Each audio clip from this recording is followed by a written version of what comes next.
And we are live. What's up, guys? Welcome to the Fresh Fit Podcast, man. It's Money Monday. We're going to talk about financial freedom. Let's get into it. Let's go.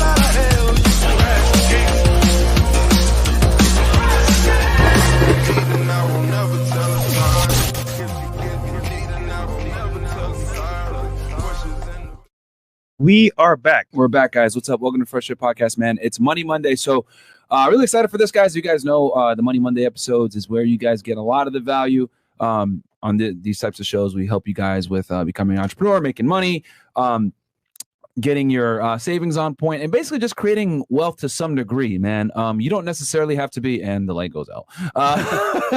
We're under attack. We're under a matrix attack, guys. But our goal isn't necessarily to make y'all multi-millionaires unless that's the goal for you guys. But the goal is to definitely get you guys to a point where you can do what you want to do and you are not tied down through finances. So real quick, let me hit some of these chats. We got here, Chris. Yep, Penners. Yeah, rumble.com/freshfit, guys. As you guys know, that is a new frontier for us because I don't know, man. Nowadays, we got some campaigns against us. People hate Fresh and Fit, you know what I mean? And we might get canceled any day now. So if it does happen, guys, you'll know exactly where to find us. And that's going to be on rumble.com/fresh and fit. And also we're live right now on Rumble as well, guys. Rumble.com/freshfit. Yeah, we're pretty much going to put all of our live streams there as well. And we just dropped our Andrew Tate interview with the Avengers. We dropped that yesterday or the day before, excuse me. Every Saturday, we're pretty much dropping an Andrew Tate video because, as y'all know, we can't put on YouTube anymore. Yeah, YouTube is lame. And dude, we actually got a strike for putting up Tate videos. Or one of our old Tate videos, they hit us with a strike, which is kind of funny to me because other channels, like that's how I know that we're shadow banned. When we put up an Andrew Tate video, not only does it get less views, but it also gets taken down sometimes with strikes, which is crazy. But like no one else gets that. So I don't know. It is what it is. We're target, man. Yeah, we're definitely targeted on YouTube, but you know, it is what it is. Fine. I genuinely think too, we by far are the most raw podcast on YouTube right now. That's still on. That's still on. That's what I say. Yeah, like by far, like the most raw because we brought on creators that, you know, other people are scared to platform. We've had conversations other people are scared to have. We've taught, you know, just we're pushing the envelope, guys. We really are. And the only thing I ask is just subscribe to the channel, man. Like the video. Follow us on Rumble as well, because if anything happens, man, God forbid, you guys will know where we are. Yeah. Rumble is probably the last bastion of free speech, man. I'm trying to tell y'all, man, because YouTube is getting worse and worse and worse when it comes to being able to say what you want to say, create content. You know, realistically speaking, if you look at the guidelines, like anything can constitute as harassment and bullying or hate speech or whatever. They're written very broadly. It's written very broadly for a reason. So, and to be fair, it is their platform, so we got to go with their rules. So it's what it is. Yeah, which is why a lot of the times we have to, you know, put things on Rumble that we can't put on YouTube, right? Just to avoid the headache altogether. So go on Rumble, guys, rumble.com/freshfit. Also, freshfit.locals.com, guys, where we put behind the scenes stuff, whether it's pre-streams or double dates or kicking out girls. We're putting up Frank Castles immediately. So if you guys want to see girls get kicked out the show from the other perspective, we always have our team record it. It's over there on Locals. Also get the merch, freshfitstore.com, guys. As y'all know, we sell all the merch there. My favorite shirt, the Chris the Bum shirt, is live over there right now because we all know Chris really is a bum and can't speak. So go ahead and check us out over there. Shout out to Chris. You have anything, Chris, you want to say? Nah, man, I'm good, man. See, you don't got nothing to say. Yo, it's Monday, bro. He got nothing to say, bro, when it matters. Chris, get him up there, bro. This nigga want to interject the talk during the show with the girls, and then when it's a regular show like this, you don't got nothing to say, man. Because I'm tired of hearing the voices, you know, that made no damn sense. And when I hear no sense, I'm just like, what the fuck are you girls saying right now? It's like, what's going on? And last show, I put the tip of my mouth because you told me, Chris, give him a while. And I tried, you know, and I feel the same way the chat feels, you know what I'm saying? You're the voice of the chat. Exactly. Yeah, he's the voice of the chat. Yeah, man, the chat be like, yo, Chris, say something. I'm like, all right, that's not yet, man. Okay, not yet. The chat say they can hear you, bro. Yeah. And then, guys, check out our clip channel, man. As you guys know, we got Fresh and Fit clips, man. that channel, man, 80% of the people that watch that channel are not subscribed to it. It's at 40+ million views right now. But 80% of the people watching are not subscribed. Do me a favor, man. Can y'all please subscribe to that channel? It's called Fresh to Fit Clips. On that channel, we want to go ahead and hit 1 million subscribers. If we hit 1 million, we're going to throw another boat party. And the last party was amazing, guys. Yeah. We had some of the best YouTubers on the boat, hot girls, alcohol. It was lit, man. If you messed up, bro, you messed up. Just saying. Bro, that shit was lit, man. Even I drank. Yeah, that's how you know. I drank too. Yo, mine was lit. Yeah, I was lit. Wait, that's actually the last time. Girls had to help you out. Yeah, that's actually the last time that I got lit. It was January of this year. That was the last time. There's a video of Myron dancing with Justin Waller and me. It was hilarious, bro. Yeah, hilarious. It was a good time. And then also, guys, check out our other YouTube channels called More Fresh Fit Clips. Let's get that one to 100K. So let's get Fresh Fit Clips to 1 mil, and then get More Fresh Fit Clips to 100K. All right, so we can get another plaque. We can flex on the haters. And also check us out on Spotify. The links are below, and we post every day on there on Spotify. Mo's uploading. And then Fresh, your vlog.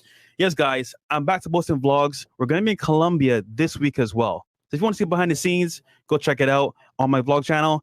And we're going to post as well some of the stuff behind the scenes as well. More not safe for YouTube on local. So go check it out.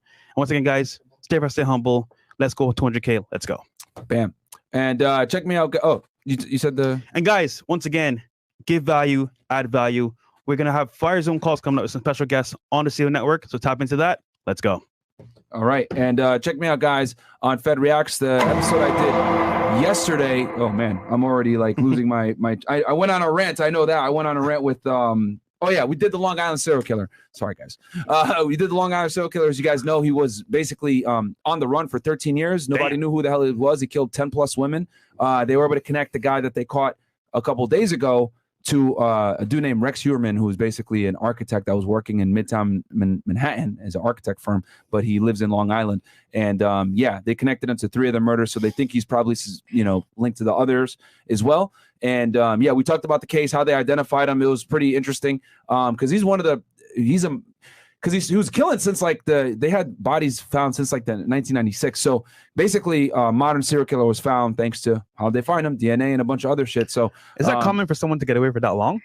For serial killing, well, yes and no, because back in the serial killer heyday was back in like the 60s all the way up until like the 90s.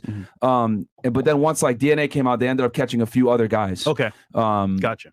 Like BTK and the Golden State Killer come to mind. One of them they found through like Ancestry.com. Yeah, I've never heard about that one. Yeah, bro. That's wild.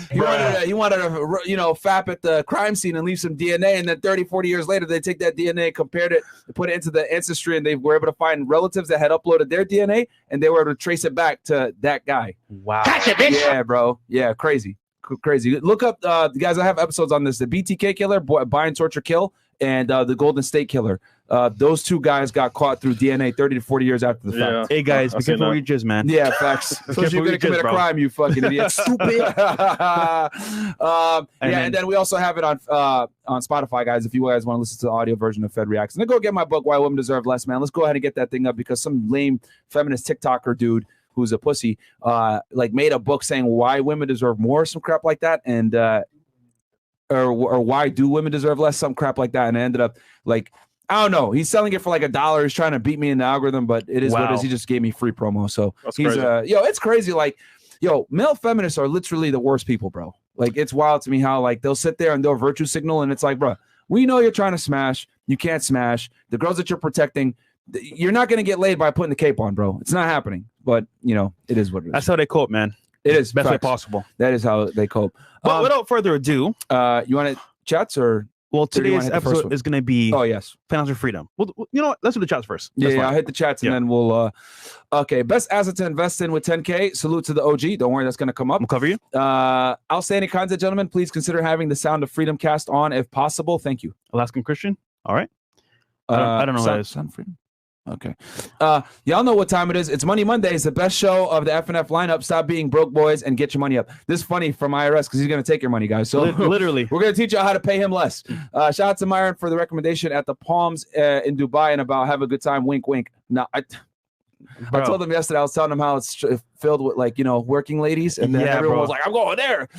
That's an L, bro. What the heck? Okay. Sheed goes, you do realize the U.S. government assassinated MLK because he was pushing for reparations for FBA. Black Americans do deserve reparations. It was originally supposed to be given to each slave after the Civil War.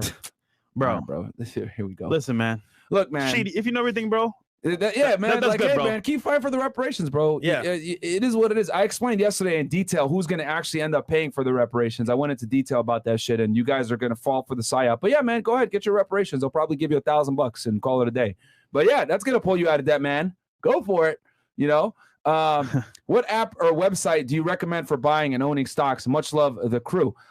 There's Webull. Yeah, Webull's there's a bunch of them, man. You could buy them anywhere. Robinhood, like any brokerage I think app. for the average person, just look at the app itself, use it yourself. Okay, is it good to interface with? If it is, use it. If not, then there's a million brokerages that you could buy stocks with. Yeah, Vanguard. We just heard against Robinhood. We just heard don't use that one. Well, for crypto. Yeah, for crypto. If you're gonna buy crypto, don't buy it off there. Yeah. Jared Mercado goes, shout out to you guys. I got my credit score up from 660 to 739 in 3 months and got a Capital One venture card to start traveling more. Good job, bro. We're going to do an episode on travel credit cards, and the Capital One venture will definitely be on that list. Do average income earning men deserve a relationship? Well, look, man, you don't deserve anything. But what I will say is that your likelihood of getting the relationship that you want on your terms is going to go down if you're an average income individual. What's the average income in the United States? Somewhere between 37 to 50K per year.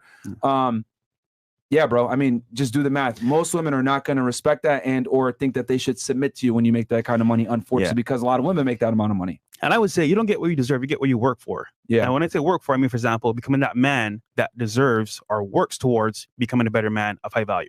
So, yeah, pretty much. So that's just kind of what it is, bro. And we tell y'all to make this money because you guys see, like, when the girls come on the panel, how they behave, man. They behave like that with us. We have more status, more money, more club. These girls and there's cameras on.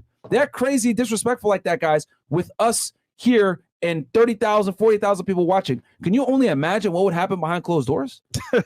That's doomsday.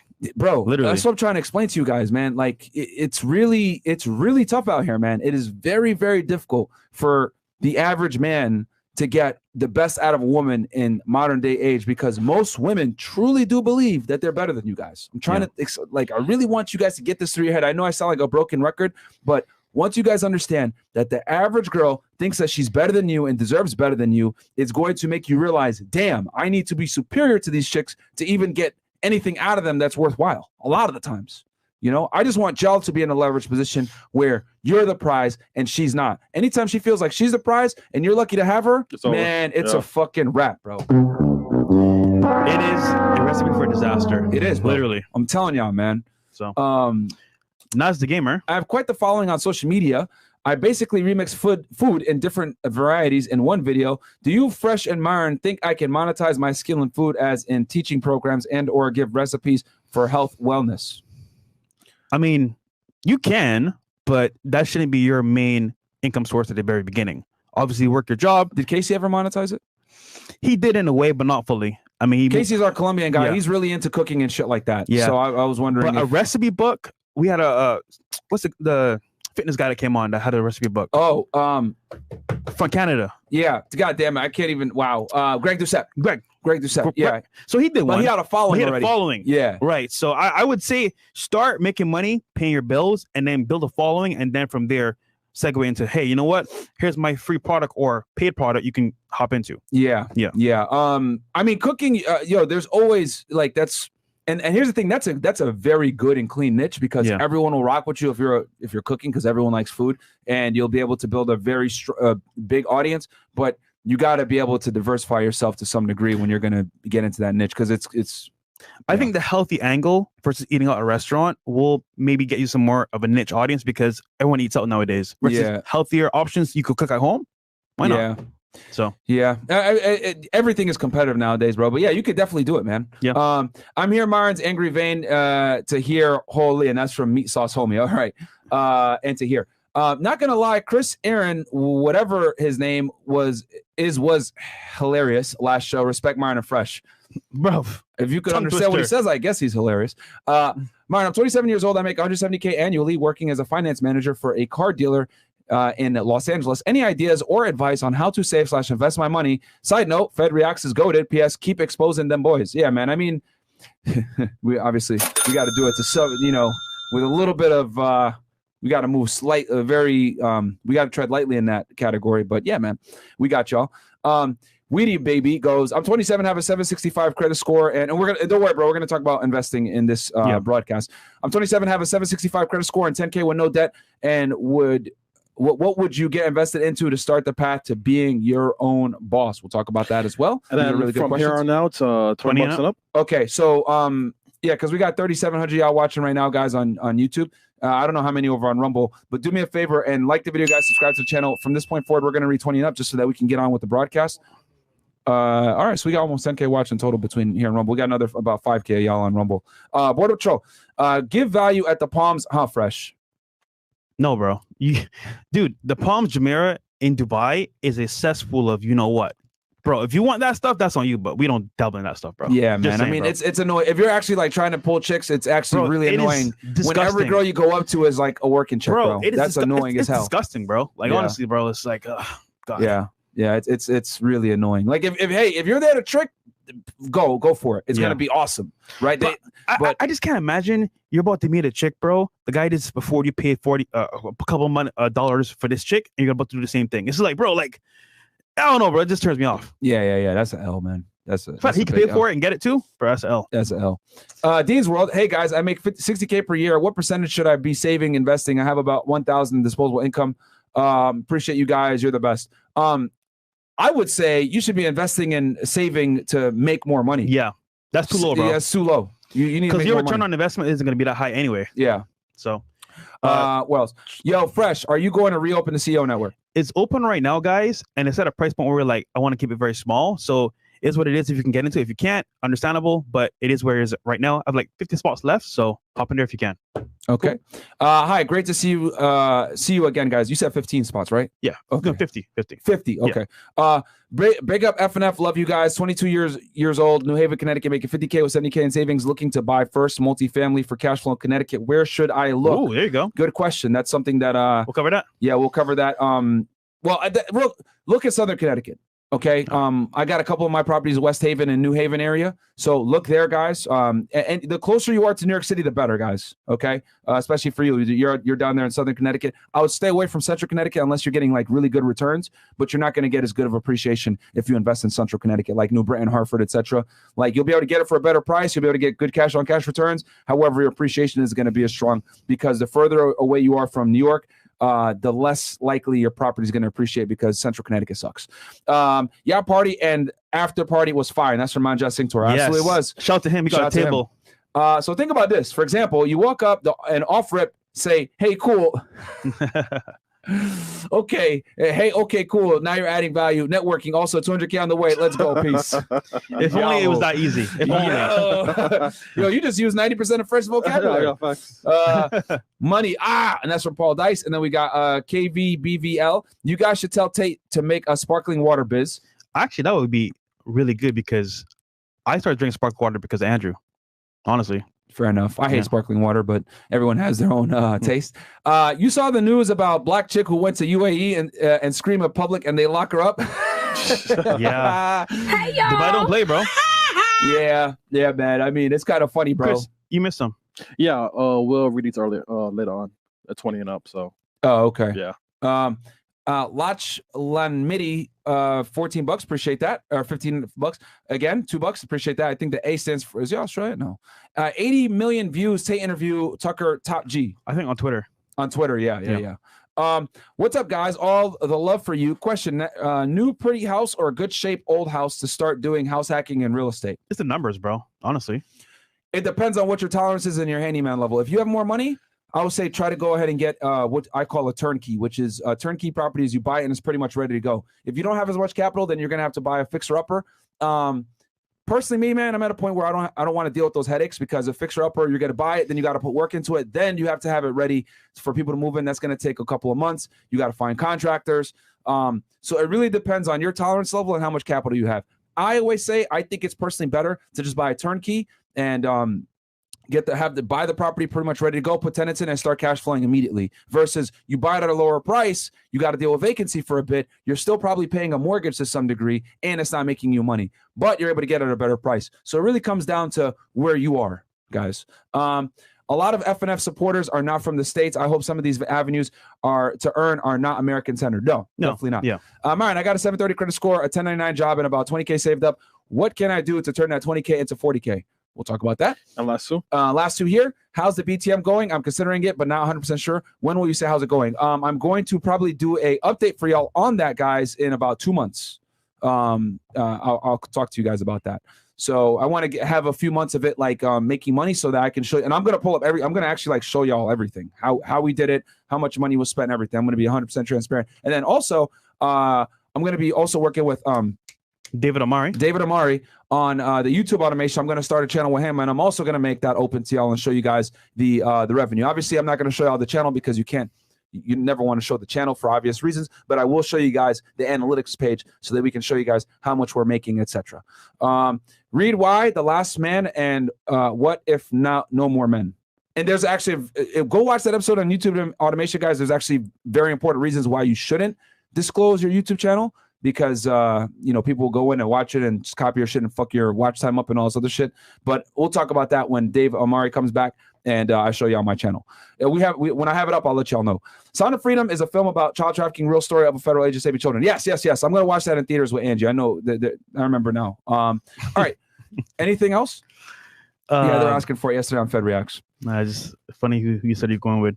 Okay, cool. This guy. Today's topic is financial freedom in 2023. All right, guys. What the first one? So we got 5 points to cover today regarding one. Wrong one. Yeah, you're right. Round one. Financial freedom. Fight. So most of you nowadays want to make money, be successful, and have a leg in this race, because there's a race going on right now between the rich and the poor.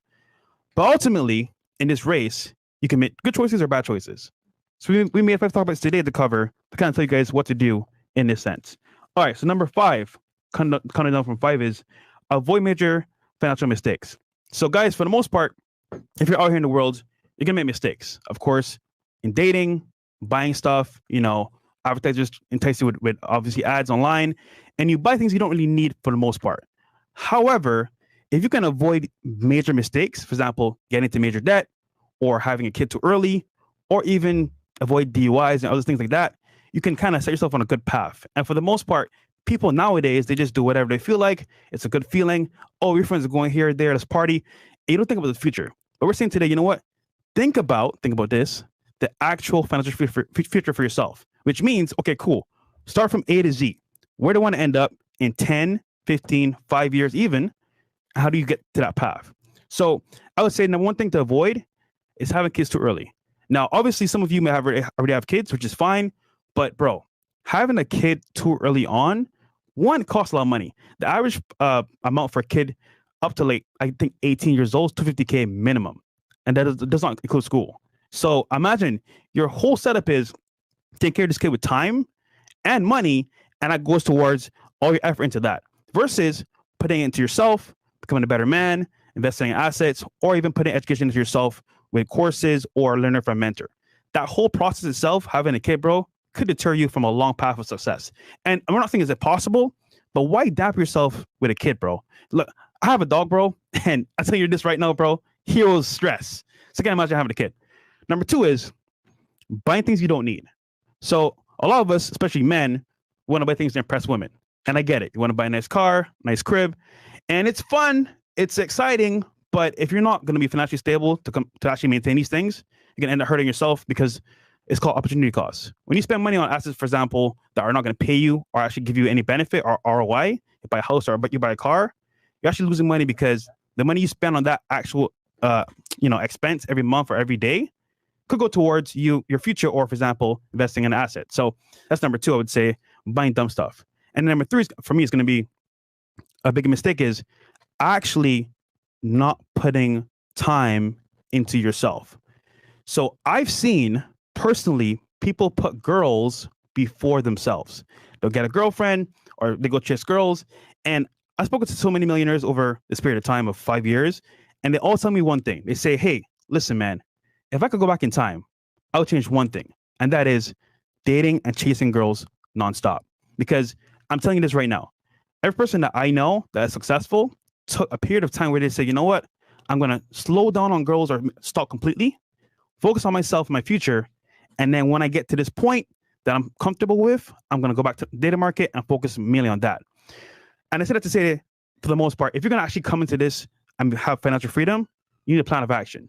And having a relationship with a girl can't take that away from you, because what happens is you focus on her, you make her a priority.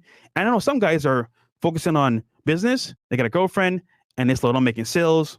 They stop going to events. They stop like going out. Oh, why are you not home? Where are you at? You should be home by now. So all these things come into place to slow you down. And guys, these are mistakes that you can make to either destroy your future or slow you down. And I'm just saying this because if I knew these things back then, I'd be way further ahead, of course. But I'm telling you guys, prepare for it, because it is a plan of action. And if you're not ready for it, you're going to make mistakes.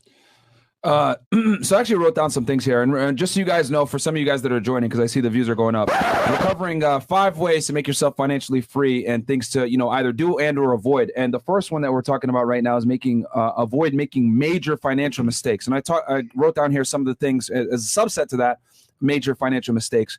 I wrote down some things that are common fuck ups for a lot of you guys. Number 1, taking hard money loans. What's a hard money loan? A hard money loan is basically a loan, guys, that's predatory in nature. You're basically hard up for money. You need money quickly without a credit check. You take one of these hard money loans, 9 out of 10 times it's going to be from one of them boys. They're going to give you a 20 to 30% interest rate, and they're going to you're going to get a loan that you're probably never going to be able to pay off, because you never had the financial security in the first place to take the loan, which is why you took the loan. Next thing you know, you take the loan and you're a slave for life, right? AKA I'm Scott. Yeah, there you go. And Fresh had taken a hard money loan out before, and he could tell you about the dangers of that. Yes, I have. Co-signing a property or car for someone else. Okay, that's a big mistake that a lot of you guys do. You'll go ahead and sign for an apartment or a vehicle, and you can't get out the lease because now you're the one that co-signed it. So you're typically looked at as responsible. So let's say you co-sign on a car for somebody, right? And it's their duty to pay for the vehicle. But let's say they miss a few months. Well, guess whose credit score is going to take a tanking? Ooh. Your credit score is going to take a tanking. Theirs will too, but they clearly don't give a shit. But your credit score is going to go down. So never, ever, ever co-sign for a vehicle or a home or an apartment for somebody that you don't know, unless you're prepared to pay for all of it. Okay? Unless you're going to pay for all of it, don't sign for it. All right? Even family, by the way. Even family, guys. So that's the only time I would say you could co-sign, is if you're prepared to pay for all of it, then okay, fine. It's on you, and it is what it is. But most of y'all, you get into an agreement, we're going to split it 50-50. No, and that goes even for a phone line, guys. Even for a phone line, that will mess your credit up. If they don't say, let's say you can't pay the bill unless they give you their portion of the phone bill. No, that's going to be an L. Do not do it, okay? Next, getting DUIs or getting in trouble with the law, that will mess you up. Guys, you had mentioned a DUI before. I thought that was really good and something that's kind of understated. Mm-hmm. Guys, a DUI is going to cost you in the United States most of the time approximately $10,000 to deal with. You understand? And not only that, you're going to lose your driver's license. You're not going to be able to drive. Yep. You're not going to be able to go ahead and put yourself in a position to earn money from a job. So it has a compounding problem that's going to continue. That's going to continue the downward trajectory for you, okay? It's a compound L, because you lost the DUI, you get the DUI, you lose your car, you lose your money, you lose your ability to travel, you lose your ability to travel to a place of work to earn money. So it's going to mess you up to a whole other degree. And then on top of that, your family members are going to be responsible for getting you everywhere, and or Uber, or you spending money on taxis, whatever it is. So it's going to be a huge L if you get a DUI and or find yourself in some kind of legal trouble where you're facing a criminal charge. That can completely mess you up. And we didn't even talk about attorney fees. That's a whole other situation. Sometimes just retaining a lawyer, guys, is going to cost you thousands of dollars before they even litigate anything. That's your point. I know guys, able-bodied, 20 plus years old, successful, that cannot drive because of past experiences with DUIs. Guys, it's an L, bro. Don't do it. Next, kids. Guys, I mean, if you have a kid now, I know it's probably the gift that keeps on giving. A lot of you guys wouldn't take it back. But for all you guys out there that haven't had a kid yet, bro, kids are absolutely going to destroy your ability to create wealth if you have children before you're financially set. You need to become financially set before you have children. Now, there's the other thing, too. I know what you're probably thinking. But Myron, I'm getting older. I ain't getting any younger. I want to have children. My girl's pressuring me, or my family's pressuring me, whatever. I need you guys to take that outside of your fucking mind. And what I mean by this is this. As a man, you are not on the same dating timeline as a female. So in other words, you don't have to adhere to your biological time clock like a female does. You're a man. You can push back that window and have children when you're goddamn ready. I don't care if it's 30, 40, hell, even 50. Al Pacino's about to bust a kid out right now, and that dude's like in his 70s. He was out here making movies in the 80s, right? Scarface and Goodfellas, all this other stuff. So you can absolutely have kids later on in your life, guys. Do not succumb to pressure from your family, from your wife, from your girlfriend, from any of your friends, your peer group, whatever it may be, colleagues. Do not succumb to pressure to have children before you're financially set. Because I'm telling y'all right now, children is going to be the #1 killer of wealth if you don't have your shit together. And trust me this, you do not want to have kids when you're broke, because you're not going to be able to give them everything that they want, everything that they need. You're not going to be able to support the girl that's with you in the relationship. The likelihood of you getting in a divorce or getting the relationship tarnished is going to go up because you're not financially secure. I'm telling you, man, there's a reason why divorces go down once you make a certain amount of money. I think that magic number where divorces start to go down is about $300,000 a year.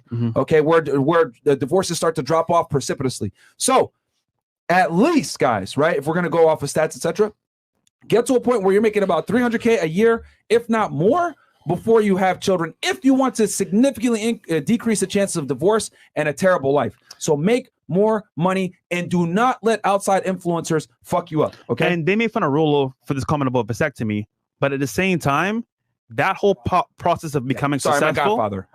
Like, if you can avoid the kid part, I'm telling you right now, bro, you'll be way further ahead. Man, fuck those kids. Yeah, honestly, I should be saying fuck those kids. And yeah, Al Pacino. Yeah, it was Godfather, not Goodfellas. My bad. And then also, guys, don't do dumb shit with your money. For example, some of you might own a home and have a home equity line of credit out, and you're using it to pay for vacations and stupid shit. No. If you're going to go and get a home equity line of credit or anything else like that, because I've seen people do this, you need to use that money to invest. You don't use that money to pay for liabilities, guys, okay? One of the dumbest things you can do, I see people do that all the time. They take a HELOC out to take a vacation or purchase things that they otherwise never would have been able to afford. And yeah, those are just some big ones. So real quick recap. We're talking about 5 ways to make yourself financially free. We're on number 1, which is avoid making major financial mistakes. A couple of these mistakes that you guys commonly make are taking hard money loans with high interest, co-signing a property or car for another individual that might not be as responsible as yourself, getting into trouble with the law, whether it's a DUI or some other criminal charge that's going to cost you thousands upon thousands of dollars to deal with, having kids at a young age before you're financially set and secure, succumbing to societal pressure, doing that stupid shit, getting into credit card debt. Another big one, guys, getting into huge credit card debt and purchasing things that you can't afford to impress people that you don't care about anyway, all right? And then using a home equity line of credit or some other line of credit to go ahead and pay for things like a vacation or extravagant trips or whatever the hell it is that you otherwise couldn't afford. Stop doing this shit, guys. Yep. Stop doing it. All these things will absolutely set you back years when it comes to your ability to create wealth. Now, next one. Number 4. Number 4 on this countdown. It's just the second one we're talking about. Yeah, we're going 5 to 1. Investing in assets that create cash flow. So now, if you spent the time to not make these mistakes, you should have some money in your savings to spend. However, when you spend money, it has to make sense. Is it worth the investment? Is there ROI involved with this? Is it going to give me a benefit? Most of you spend money for how you feel, for joy, for example, just to have fun, which I understand, but that should not be all of your spending in this case. So what should you invest in to make cash flow? We cover it on the show all the time. Number 1, I'm going to say is real estate. Yeah. Guys, when I first came to America, I said it before, I met a guy in a Lamborghini. He pulled up with this chick, blonde chick, I'll never forget. I think it was a Huracan, actually. And I was like, damn, I never saw a Lamborghini in my life before, but this is dope. Who is this guy? And then I speak to him, obviously this is in person. I say, hey, bro, what do you do for a living? He says, I do real estate. I invest in real estate. I take my money from my job, put it into that real estate, and I get cash flow. I'm like, cash flow? So I went online on YouTube, looked it up. I saw a bunch of videos, Grim Stefan, Bigger Pockets, and I saw, okay, this is an avenue for me to make money on the go while I'm working my job, right? So real estate is number 1. And I would just say this off rip, but guys, I saved up for a year and a half to buy my first property, and I worked overtime like a maniac. 7 days a week, I worked overtime. Actually, no, sorry, 6 days a week, because you can't work 7 days in a row. That's against the law. 6 days a week, I worked, had my job, overtime every single day. I wake up at 6 a.m., leave work at like 12 midnight. Did that for a year, saved the money, bought my first property. Now, with that money, I'm getting the property. I was living for free in a multifamily. I was cash flowing a little bit of money and paying a mortgage. So ultimately, that one investment I made for the property, helped me make money at the same time. Can you explain to them what cash flow is real quick? Yeah. So cash flow is basically a term, for example, making money, right, continually from an asset, which means you put money into this asset and it's going to pay you continually for a period of time or forever from that one asset. It's the money left over after you pay all your bills. Yeah. Like, so basically, let's say his mortgage was $1,000, right? All expenses, taxes, insurance, all that crap. It was $1,000, but he was making $1,200. So he pays everything off and he has $200 left over. That $200 is the cash flow that he gets from that property because all the bills are paid and then he's able to net profit some of it. That's the cash flow, guys. It's whatever's left over after all bills are handled. So before I bought anything crazy, I bought the property first. Now, I made a mistake I'm going to cover later on in this these points here, but the main point is I got the real estate down packed. Number 2 is going to be either stocks, dividends, or, for example, any type of online investing. So I don't know if you want to use Webull or use Robinhood, whatever it may be. Find one you can use that's a good interface that you're cool with and learn how to use it correctly. And obviously speaking, find a mentor in that space that knows what to invest in or not to invest in, because the biggest thing I see guys do is they'll say, you know what? I want to invest $1,000, $5,000. Okay, cool. Where do I go? I saw this tip online. I'll just do that and leave it there. But you need to do research because, once again, there's so many things online you can invest in. We need to know what you're getting invested in all the way, because if you don't know what you're investing into long-term or short-term, you can lose money instantly or in the long run. So my thing is like, find a mentor in that space that knows what he's doing, learn from him, and then make a conscious choice to do it for yourself when you're ready. And then number 3, I would say for investing is invest in yourself, man. I feel like most people, they worry about investing in other assets before they invest in themselves. And I think, personally speaking, we'll talk about that in more detail. I know, I'm just giving a small synopsis here. Focus on yourself at the very beginning, guys, because your skills you learn yourself, for example, if you're good at e-commerce, you're good at marketing, you're good at sales, is going to help you make massive amounts of money. But that money you can invest into assets, like I said earlier. So that's my points there for number 4.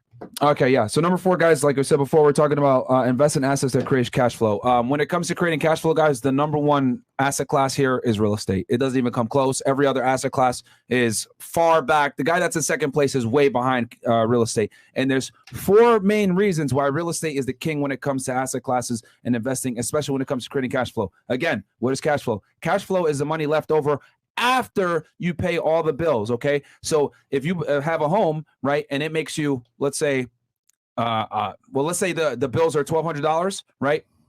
And you make $100 left over after the fact, that's $100 cash flow. Or let's say it doesn't make any money and you break even, cool, you don't get any cash flow, but you live for free. Or in another case, which is a bad real estate deal, it's negative cash flow, where you're paying $100 to manage it, which in some cases it could work out depending on the situation. But the point I'm trying to make here, guys, is when it comes to creating cash flow, etc., real estate is the best asset class. And there's 4 main reasons why it's the best asset class. Number 1, you can use debt to acquire it. Okay. What do I mean by using debt to acquire it? Well, you can go ahead and buy a home while only putting down a fraction of the home's cost. What do I mean by this? If I want to buy a home, right, and I want to live in it for a year, I could put up to 3.5% to 5% down of my own money to purchase the home. So in other words, let's say the house is $100,000, easy math here, right? All the homes are way more expensive than that. But for easy math, you're putting down $3.500 to $5,000 plus closing costs. So all in, guys, you're paying less than $10,000 to acquire an asset that's worth $100,000. Why is this important? Well, the reason why it's important, guys, is because you put a small fraction down and then the bank gives you the rest of the money to purchase the home. Let me tell you how important this is, okay? You can go to Bank of America and tell them, hey, Bank of America, I want $100,000 to invest in your stock. You know what Bank of America is going to tell you? Nope. They won't even give you a loan to buy stock in their own bank. However, if you go there and say, hey, Bank of America, I want to buy a real estate property. I'm coming up with 5%. Can you guys give me the other 95%? They're going to say, sure. If that doesn't show you guys the power of real estate, then I don't know what is. Banks won't even give you money to buy stock in their own goddamn bank, but they will give you money to buy real estate. That is the biggest telltale sign that real estate is the king of asset classes, because banks will lend you money on it. And let me tell you something about banks. They don't lose. We know who owns the banks, okay? They don't lose, all right?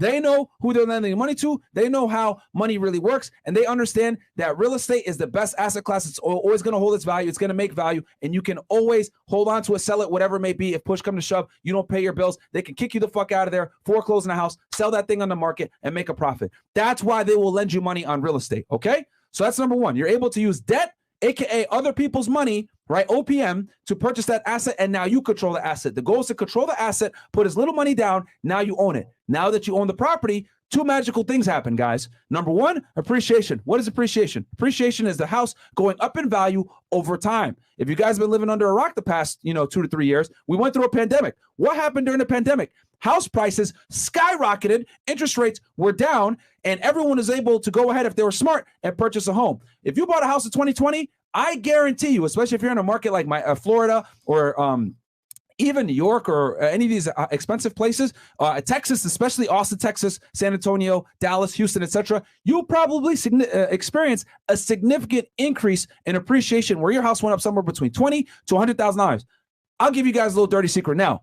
All the homes, remember, as you guys know, in 2021, I bought 7 homes. All the houses that I bought in Florida, guys, back in 2021 are up now over $100,000 fucking dollars.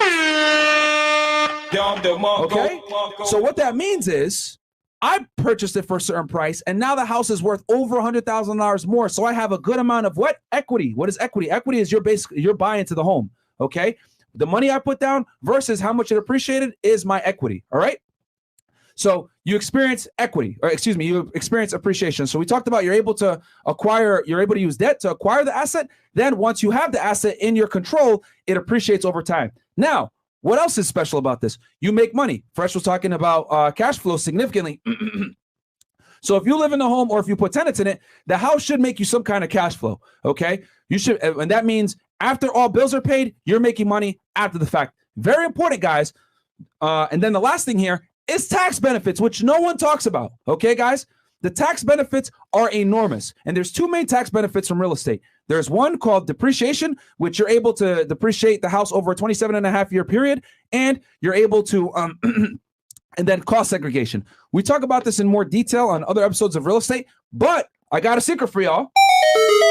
Steve is going to come in on next Monday, and we're going to talk about taxes, saving money, and we're going to talk about this in way more detail for you guys and give y'all a refresher on S-Corps, LLCs, etc. next Monday. So I'll wait until then to give you guys the details, but the point I'm trying to make here is you get enormous tax benefits with real estate, okay? So the 4 main things about real estate, why it's the best asset class. Number one, you're able to use debt to acquire it. Once you use that debt to acquire it, you're able to enjoy appreciation of that property going up. Real estate, guys, almost always goes up in value over time, okay? 5 to 10 years, it's going to go up regardless of what happens. Even if the market crashes, it's going to correct and it's going to come back up. Next, it makes you money while you hold on to it, okay? If you're not an idiot, you did your numbers correctly and use cash on cash returns, like I tell you guys all the time, the house is going to make you money.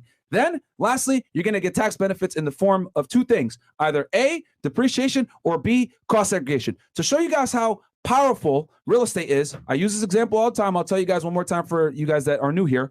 When I was an agent in the government, making about $120,000 per year, I paid about $40K in taxes, okay, guys? They took almost, 1/3, 1/4 of my goddamn money, right? Because I was single, didn't have any kids, didn't have any assets, so they're going to kill me. I am the prime target, right, for taxes for Uncle Sam whenever you make a certain amount of money and you don't have assets to your name, you don't have children, right?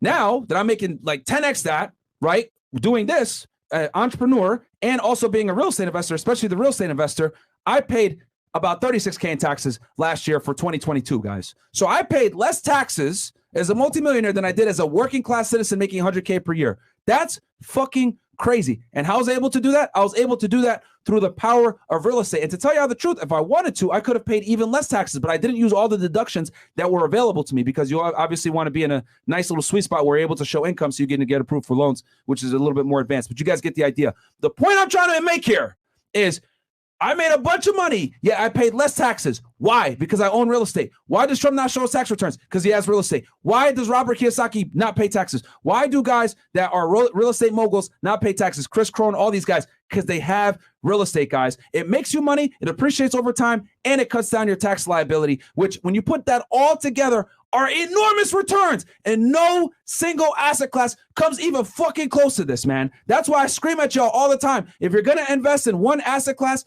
please get into real estate. You will thank yourself every single time. Fresh bought a house that he could barely afford back in 2019, 2020. Mhm. That house has went up, what, $200,000-300K? Yeah, it's funny. I was only making $15 an hour back then. So $15 an hour back then. Now, he went house poor buying it, etc. But do you regret buying that house? Definitely not. It's went up significantly, and it's making him money. And I will say as well, just out to your point. So when you buy a house, guys, if you're smart about it, and I wasn't smart at the very beginning, I just wanted to get a house, you're gonna have some money in reserves because things are gonna go wrong with the property. It's a house, guys. Either roof repair, maybe something, the bath, or the tiling, whatever it may be. Painting. Things will go wrong Tennis with the will fuck your property. shit up. So to kind of combat that, you want to have money in reserve, so if things go wrong, you can fix it. My dumbass didn't think about it because I wanted to have the property, but I didn't think about reserves because obviously things go wrong. So I'm telling you guys, you can make that correction. Obviously, have money for the down payment, for the closing, for the property, but have money for reserves just in case things go wrong. Yeah. So, and I didn't mean to go on a rant there about real estate, guys, but that's the number one way to create He's wealth. passionate about it, man. 95% plus of millionaires make their money off real estate, right? Yeah. Then, remember how I said real estate's number one, and then, we kill all the other streams. Come on over guys, to YouTube, guys. YouTube tonight, Come guys. over to YouTube, YouTube. and also Rumble. We got about 5,000 plus y'all over there on Rumble, and we got over 5,000 y'all over here on YouTube. So I talked about real estate being number one. The next asset classes, guys, that you can invest in as well, that I think that you should be invested in, are obviously the stock market. Whether it's individual stocks, the whole of the game. I'm talking more along like index funds, okay, cryptocurrency, precious metals, and then if you want, a high interest savings account, which, as you guys know, I talked to y'all about my Merrill Lynch stuff that I got going on with a preferred deposit. You obviously need it's a threshold, you need 100K or whatever to invest, but you're getting a 4.76% interest rate right now, and the Fed is going to continue to raise interest rates. So I want y'all to be, guys, in a position where no matter what happens with the market, you're able to profit. For example, as y'all know, the interest rates are going up right now, so finding deals in the real estate market are a little bit higher because a 30-year fixed interest rate right now as an investor is somewhere between 7 and 8%. It's hard to get cash flow with interest rates that high. However, since I know the interest rates are going up, on this side of the coin, I'm investing and putting my money into a high interest savings account that's going to benefit from the Fed increasing rates. So I don't want y'all to ever be a victim of the market. I want you guys to monopolize the market. So no matter what happens, you have what I call a diversified portfolio where nothing can fuck you up. If they raise interest rates, cool. I have to slow down on the real estate investing. However, I'm making money over here with my high interest savings account. Or if crypto starts bumping up, bam, I got cryptocurrency over here. But if cryptocurrency goes down, it's okay. I got precious metals and I got real estate. I want you guys to have every single asset class in your repertoire. So no matter what happens in the market, you're going to be safe. Don't be like these guys that have 50% of your goddamn wealth in cryptocurrency. And next thing you know, Ethereum is down to $1,000 and you're thinking about jumping off a fucking balcony like people have done here in Miami. Don't do that shit. Be in all different asset classes. Own a home here, own some cryptocurrency here, have some Ethereum, have some Bitcoin, have some precious metals, have some of your money put into a high interest savings account. That'll make money for you. So if the Fed increases the rates, you'll be fine. I want you guys to be diversified so that no matter what happens, you're okay. And then on top of that, make sure you have 6 months to a year of cash money that you have access to, whether it's in a safe or it's in a bank account like a Bank of America or Chase or whatever it may be. You need liquid money as well, guys, that you could deploy anytime. God forbid an emergency happens, someone needs money, you need to take care of somebody that you love. You have that money that's there. That's where you need to be. Real estate, cryptocurrency, index funds, individual stocks, precious metals, high interest savings account if you can afford it. And then on top of that, have 6 months to 1 year of money stashed away somewhere for emergency situations. If you have all these things in place, I promise you, you're going to be in a position where people can't fuck with you. You will become what I call unfuckwithable. Then you will be able to do whatever you want to do, whether it's putting on a certain mask, whatever it may be. If you don't get canceled. Yeah, if you don't get canceled, I'm fucking around. Yeah, but the point is, I want y'all to have that same bravado and that same confidence in yourself that you can do what you want to do and people can't control you. The point, guys, is I want you to control your finances so other people can't control you. But when you don't have your finances in control, other people control you. Fuck that shit. We're about being independent and controlling your destiny and not having someone else control your destiny for you. But if you don't control your finances, I promise you, someone else is going to control you. And I forgot one more hidden gem that I learned a couple years ago from my mentor. It's insurance, guys. The IUL whole life policies. If you get the right one, you can put money into it. And here's the benefit: death penalty benefits, which means if you die before you which is certain maturity amount on this policy, it can pay your family for years to come. So I would say look into IUL that works for you. And guys, don't go in a club and spend money on a bottle.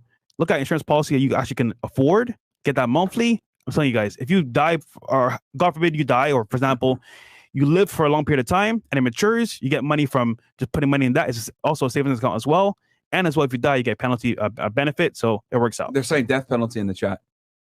Huh? They're saying death penalty in the chat. Death penalty. Sorry, death benefit. Death benefit. There you go. There you go. Yeah. Don't worry. All right. Okay, so that covered number 4. I know that was long-winded, but I wanted to let y'all know the importance of having cash flow assets. Because remember, the other thing I want to tell y'all is that the other assets I mentioned, cryptocurrency, etc., that's not cash flow, guys. That's just appreciation.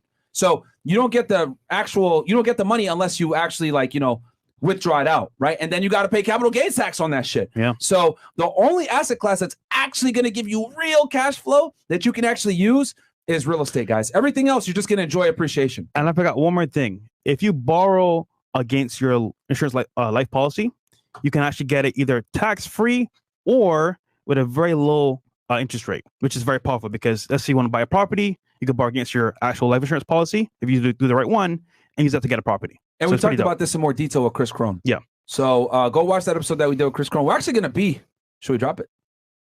We're going to be in Salt Lake City, Utah, guys, more than likely in August. We're going to be out there with Chris Crone. We're going to do a pod with him and go to his event. So we'll be out there, man, out there with some of y'all Mormons. Don't kill us. All right. There you go. Just kidding. I fuck with the Mormons, man. They have multiple chicks too. Shout out to y'all. Shout out to y'all. Yeah. You want some more chats? Yeah. Well, oh yeah, before we get into 3? Yeah. Okay. Okay.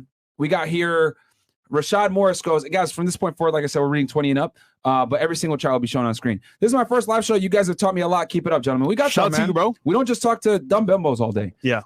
We got here, boys, can I get some advice on becoming a better leader? I have a business, The Wealthy Boys, that I own. I'm 22. I'm a young and would appreciate any game y'all willing to give fresh. Wire dog and my girl's DMs. He's a player, bro. He's a player. To become a better leader, man, I would just have a vision you want for your team or your company. And this means, for example, even my network. My vision is how everyone become better, add more value, and on some level have success in your own right. So that's my whole mission statement for the network. And everyone's connected. For example, if you need help with insurance, if you need help with a doctor, you need help with a lawyer, you need help with someone that's good at marketing, making videos, everyone's in there. So find out your mission statement for yourself and your company, and then make sure everyone in your company or group knows what that vision is. And as a leader, you have to actually be the guy that's doing what you say. So that goes a long way. That's what I would say. Yeah, you have to lead by example, guys, because the problem with a lot of people is like they'll go ahead and they'll say, oh, yeah, I'm the boss or whatever. You never want to be a boss. You want to be the leader. You want to be someone that other people respect, admire, and want to be like. Therefore, they will take your advice more seriously. So you have to lead by example, guys. All right. Yeah. You don't want to just be a boss, because then when you're a boss, people are like, oh, I don't really fucking like this guy. This is just a means to an end for a paycheck. But when you're a leader, people actually want to work hard for you because they see you working alongside them. As a leader, you're right next to them doing everything with them and telling them this is how we're going to do it versus just do this, you do that, blah, blah, blah. And then you go back in your office, you don't do shit. And a leader cares about his people more than himself. Just saying. Absolutely. Reanimation. I'm 28 and an electrical engineer. I started listening to you guys in 2023 and I made it, and it made me get a new job making $145K a year. FICO is now 724. Shout out to you. Good job. Good stuff. Y'all inspired me to save money for an investment property and move out of godless Los Angeles. Yeah, bro. Do it, bro. Yeah. Do it, bro. Yeah, I've done a bunch of conversations with you guys from out there in California, bro. Like, yeah, just get out of LA, guys. I don't know why people still live there. Hey, man. I hate LA, man. Every time we go there, man. I don't know if y'all notice. Anytime we've ever went to LA, we're there for like 2-3 days and we get the hell out of there. You'll be way happier, man. You're like, yeah, bro. Like it's Colt R. There's way better major cities out there. Yeah. Oh, that nice picture. First property got creative, securing the deal. 30K raised to buy the home, cash at 30K, and use the equity to rehab the home. Will cash out refi to pay investor on buying in cash is because no FHA loans work. NOI 500 a month. Sell. I profit 70K. Should I hold? That's a tough question, man. I don't know what market you're in. I don't know what appreciation is like. I don't know if we need more details, bro. Yeah, we need more details. But good job. I mean, you were able to use creative financing and get the property. Obviously, you always want to pay the investor back, which just seems like you took care of that. So at this point, bro, it's really up to you, man. If it's already rehab, then it's ready to go. Put tenants in that bitch, man, and hold on to it. You know, I think it's always better to hold on. It's always better to buy and hold than to like sell. Yeah. You know, can you make a little bit more money now because the market's up? Yeah, you can. But, you know, a lot of buyers might not want to buy because the interest rates are high. I'll tell you guys, this is a buyer. There's not that many good deals. So it's harder to find because the interest rates are damn near 8%, especially if an investor is going to buy. All right. Did I get his burped? What was that? Yeah, sorry. That was Chris. Yeah. New book idea. Why the IRS deserves less. Oh, boy. Man, make sure you do it legally, guys. All the tax stuff that I told y'all about, I'm doing it legally, right? But, you know, don't be taking shortcuts. The next thing you know, end up like Wesley Snipes and you end up going to jail. Next thing you know, them boys show up. FBI, open up! And it's the boys that you don't want to show up. Chris, I'm surprised you bum is here early. I have a song for you and Fresh, Mushmouth talking ass. Foogie went Corton. He did ride cuz Crambone. I don't get it. The old school cartoon from the corner here, right? Go Stupid. Chris, call that nigga, bro. It's exactly how he sounded. I know what he's talking about. Okay, you have anything you want to say back to him, guys? Chris, Like the video. No, Fresh, go ahead. Like the Or video. Chris Support or the show. Fresh. No, Like the video. 1.8K Chris got likes. nothing to say back. Not right now, man. Get Cam support him, man. Nah, wait till tonight. Yeah, Chris always has something to say when it's the girls, though. John, apologies for starting this victimhood chain reaction. That question was in response to someone on your panel saying blacks were unsuccessful because of IQ. So, with common sense, I went to a time where they were not most successful as a collective. I guess they're having a debate in the chat somewhere about that. EJ Stamps, appreciate the help you guys do for all us young men. Marin, what are some diet/meal plans you stick to? I've lost 26 pounds of y'all because of y'all. Trying to keep going. P.S. What's the best side hustle right now? I make $50. I think it means $50K a year. $50K a year. Okay, number one, diets and meal plans. Make sure you have a high protein diet and count your calories. Okay, there is no meal plan that works. The best meal plan is a meal plan that you can stick to and adhere to over the longest term. Even if you have something that's optimal, but you don't stick to it, it doesn't matter. You need something that you're going to stick to. That's number one. High protein, count your calories. That's going to save you and keep you out of a lot of headaches. They try to complicate this fucking whole fitness thing, and it's very simple, which is why the fitness industry is dying. Everyone knows about counting macros, counting calories. Once you master that, you're good. No one can tell you shit. Make sure that you're in a calorie deficit. Speaking of which, Mo, you want to give them a quick update on you losing weight real fast? Because we didn't get to do it last time. What you call it? I told you, right? 106. Yeah, I know. 106 pounds. 390. 394. Yeah. 394. Yeah. And then what's your pant sizes down to? I had just ordered right now, so it's gonna be 16 pant sizes. For those knows, I started at 64, and now I have 48 on the way. It is on the road right now. So by the time next time, I'm gonna be rocking the 48 pant sizes. So wow, I didn't even know that 16. was a pant size. What the fuck? Yeah. So Russell, you're about man. you're about to be so you're about to be 48 pants. So Yes. you started at 64, you're down to 48. Yes. And you've lost a total of 106. 106. Yes. Nice. And on average, you're losing how many pounds per week? Like about 2 pounds? Between 1 to 2, always 1 to 3. Most of the times it's 2. Okay. And I know some of you guys, right, are criticizing, saying Mo's losing weight way too slow, etc. Guys, there's a method to the madness. The reason why we're doing that is because we don't want him to, number one, have a bunch of loose skin or have a bunch of sound like or to look like crap or have all this weird stretch marks, etc. So we're doing the weight loss nice and slow. Another reason too is that so he can sustain it. Okay. And keep in mind, guys, weight loss isn't the only main metric. The other thing we're looking at is his pant sizes. He's dropping off pant sizes and he's losing weight around his waist, which is what's most important. All right. And then the last thing here, even times when I've been plateauing, the amount of pant sizes was still going down the same rate. Bam. Okay. And then the last thing here is what's the best side hustle right now? Guys, there's so many. There is no best side hustle. It's the best side hustle that you can stick to and that you have the money to get into, right? We talked about doing Amazon with KT Hustles. Go watch that episode. We talked about YouTube automation with Dave last Monday. Guys, and here's the thing, we're going to keep bringing guests on like this that have certain disciplines and certain niches that you guys will be able to learn from and make money. And that's what it's about, man. Get into whatever you're interested in. You have the capital to get into and that you're going to stick to long term. Yeah, your best friend is trial and error. You got to try it out, bro. Yeah. I can't tell you what's best because me and you are different. Yeah. I don't know what you like, what you're about. Well, how much money you have. Yeah. You know what I mean? That all matters. Or your interests. But the point is that I think the most important thing you need to understand is you have your main job and you need a side hustle, guys. You need that side hustle. You need to be making more money. Something. All right. Have y'all heard of Benjamin Mendy, ex-soccer player who has been found not guilty of rape and attempted rape? Just another man who had his career ruined due to false allegations. Clown World. Yes, I did hear about that. Yeah, I did hear about that. And all that time spent away from the game, all the accusations, all the hate. Can he get it back? No. Yep. Yeah, it's bullshit. The girl should go to prison. Yeah. Abel Franco, fresh and Myron, I'm interested in becoming a sales rep. Do you guys know where I can become one or get a mentor? By the way, I'm inexperienced. You know what's crazy about that question? You can go to your local car dealership and start there. It's simple. And it's still sales, but it's cars. But ultimately, like ask to get a job at a car dealership? Because they hire anybody. It's they do? Selling cars. All so as a first start, if you're inexperienced, you can go right there. Simple. All right. Damn. Yeah. Seed Duclos Seal goes, what's good, FNF brothers? People have asked to correct this.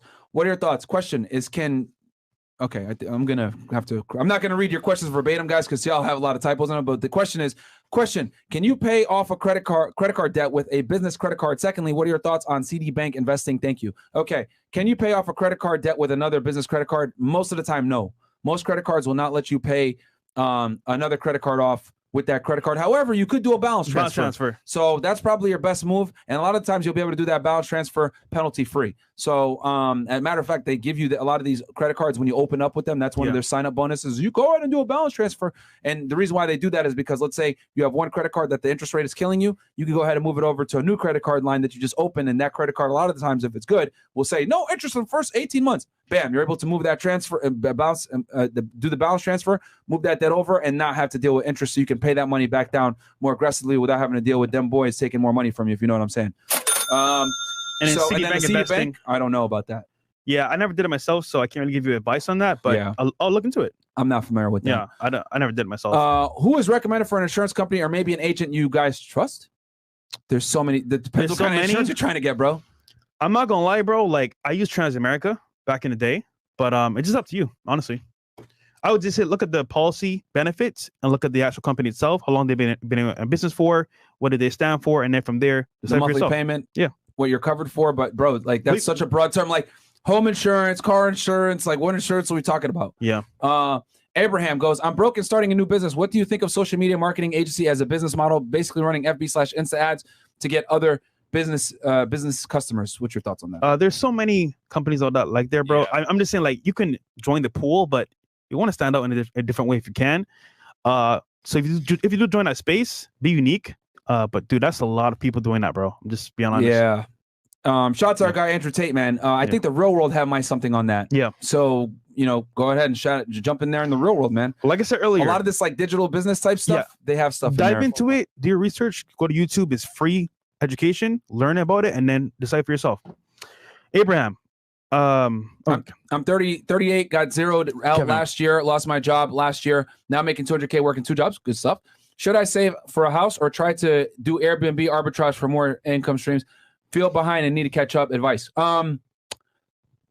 Okay. He's 38. Dude, Airbnb is its own game, and Airbnb you can't scale to the same level as having solid tenants in there. So I would say first start off with a solid real estate portfolio where you own the properties, you're controlling it. You have traditional tenants in there that are giving you a consistent monthly ROI back on that, right? Because you're getting the rent, you could predict the income. But the problem with Airbnb is that it goes up and down depending on the markets, depending on where you're going to buy the Airbnb property. So I would say to stabilize yourself first with getting a real estate portfolio where you have constant long-term tenants in there. Then if you want to go ahead and get a little frisky and go into the Airbnb game, you can do that. But just keep in mind, Airbnb is it's going to have more ups and downs. You're going to need more staff. You're going to need someone in there that comes in and clean. More than likely, you're going to need some bimbo to go in there and help you find people to use your property. You guys notice half these girls that come on the show, I do Airbnb. 9 out of 10 times what that means is they don't have the Airbnb. It's an investor that has the Airbnb, and they're just there responsible for finding people to fill it for them. So I'm a big fan of not getting headaches, especially early on in your investing career. So I would say long-term tenants is the best move. Then you can go ahead and move on to Airbnb down the road. That's good. All right. And then here's the other thing too, Airbnb that kind of sucks.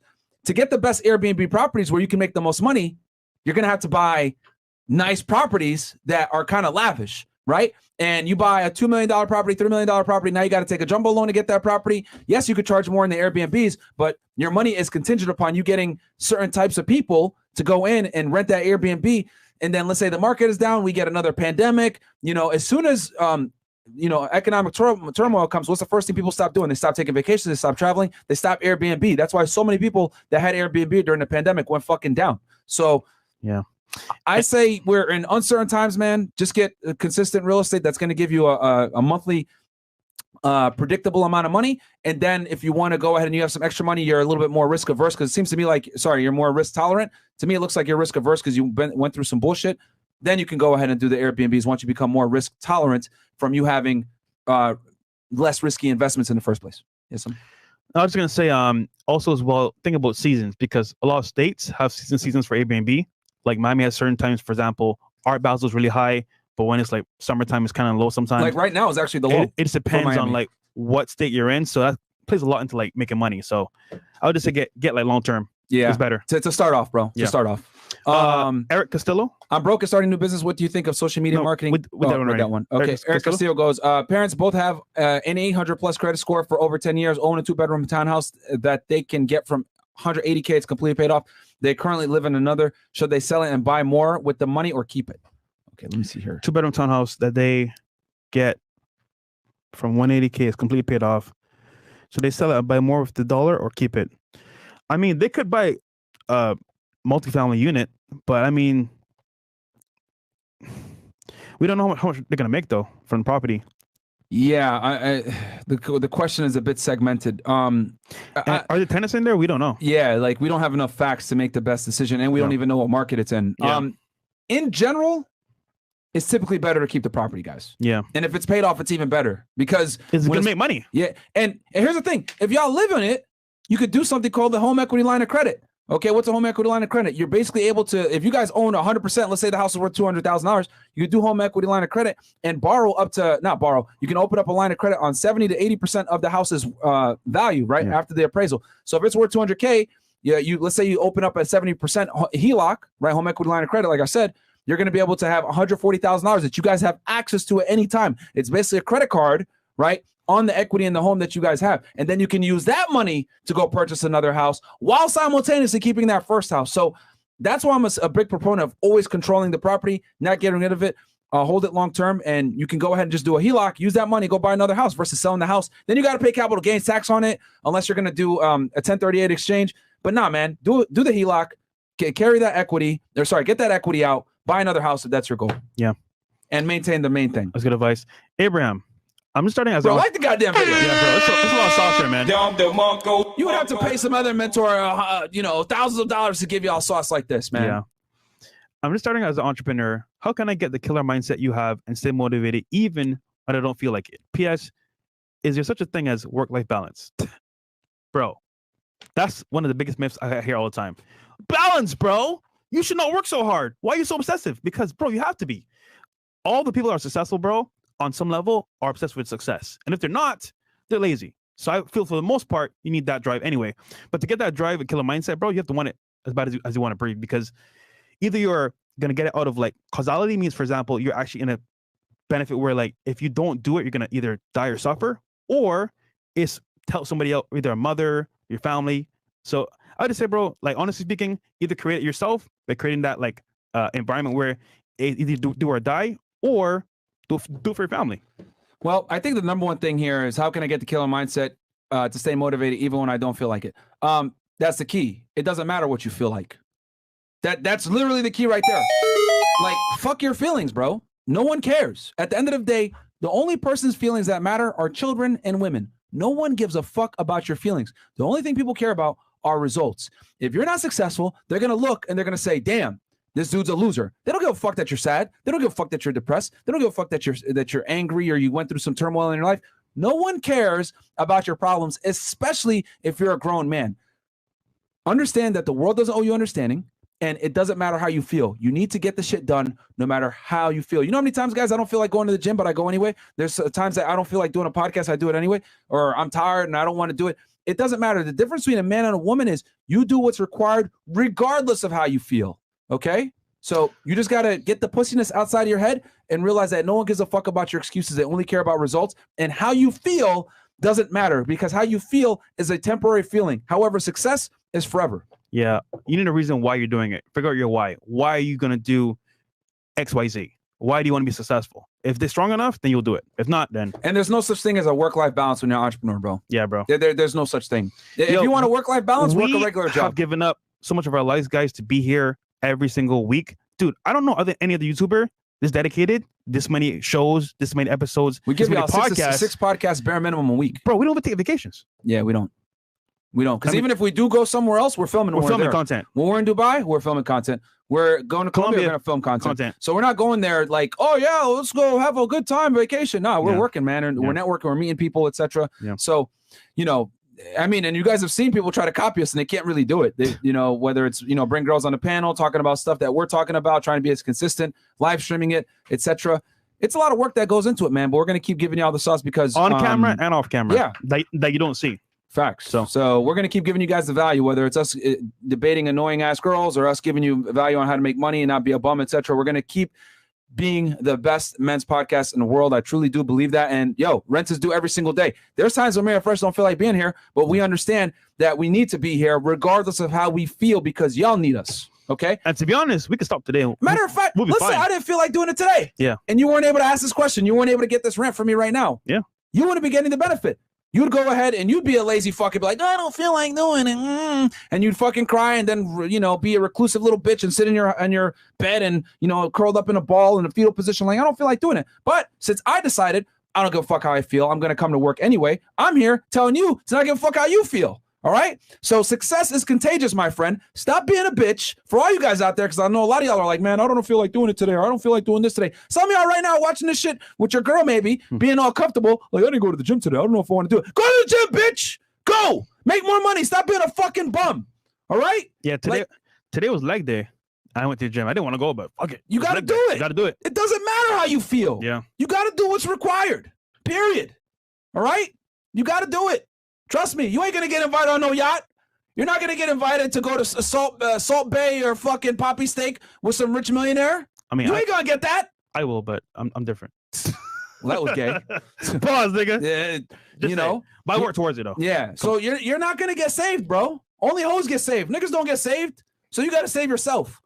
Dark Obispo goes, got 3 jobs, 3 properties, 3 kids, $500K a year. Secret, 3 wives. Bam, there you go.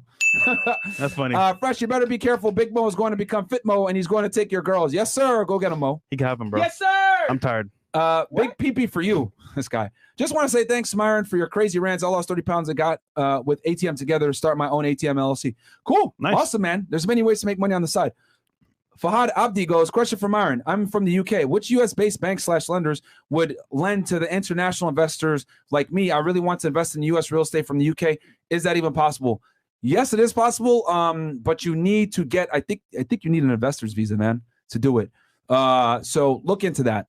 Because I know in the UK that you guys have really, I remember when I did the Strike It Big interview, they're from England and they were telling me how it's really tough to invest in the UK. I know Australia is really tough about that as well. Wow. The taxes are really high and all this other shit. So look into what's required. I think you might need an investor visa, bro, to invest in the United States real estate, but I could be wrong about that.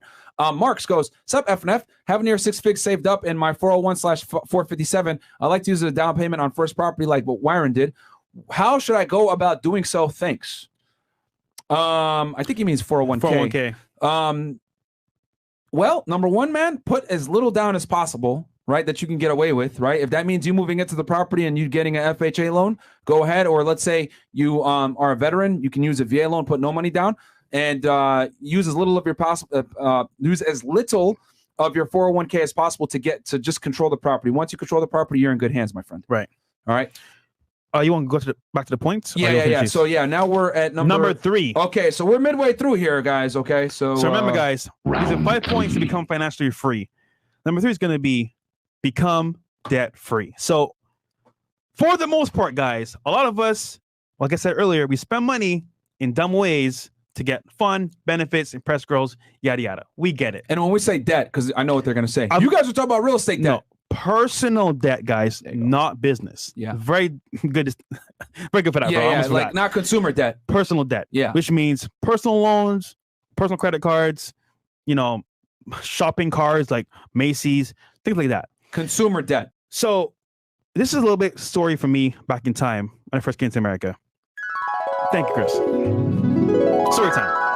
So back then, I was at Pembroke Pines, driving to Boca every day to work at AT&T, come back to Pembroke Pines, and I'll go to the gym sometimes. I'll go eat with friends in that Pines area.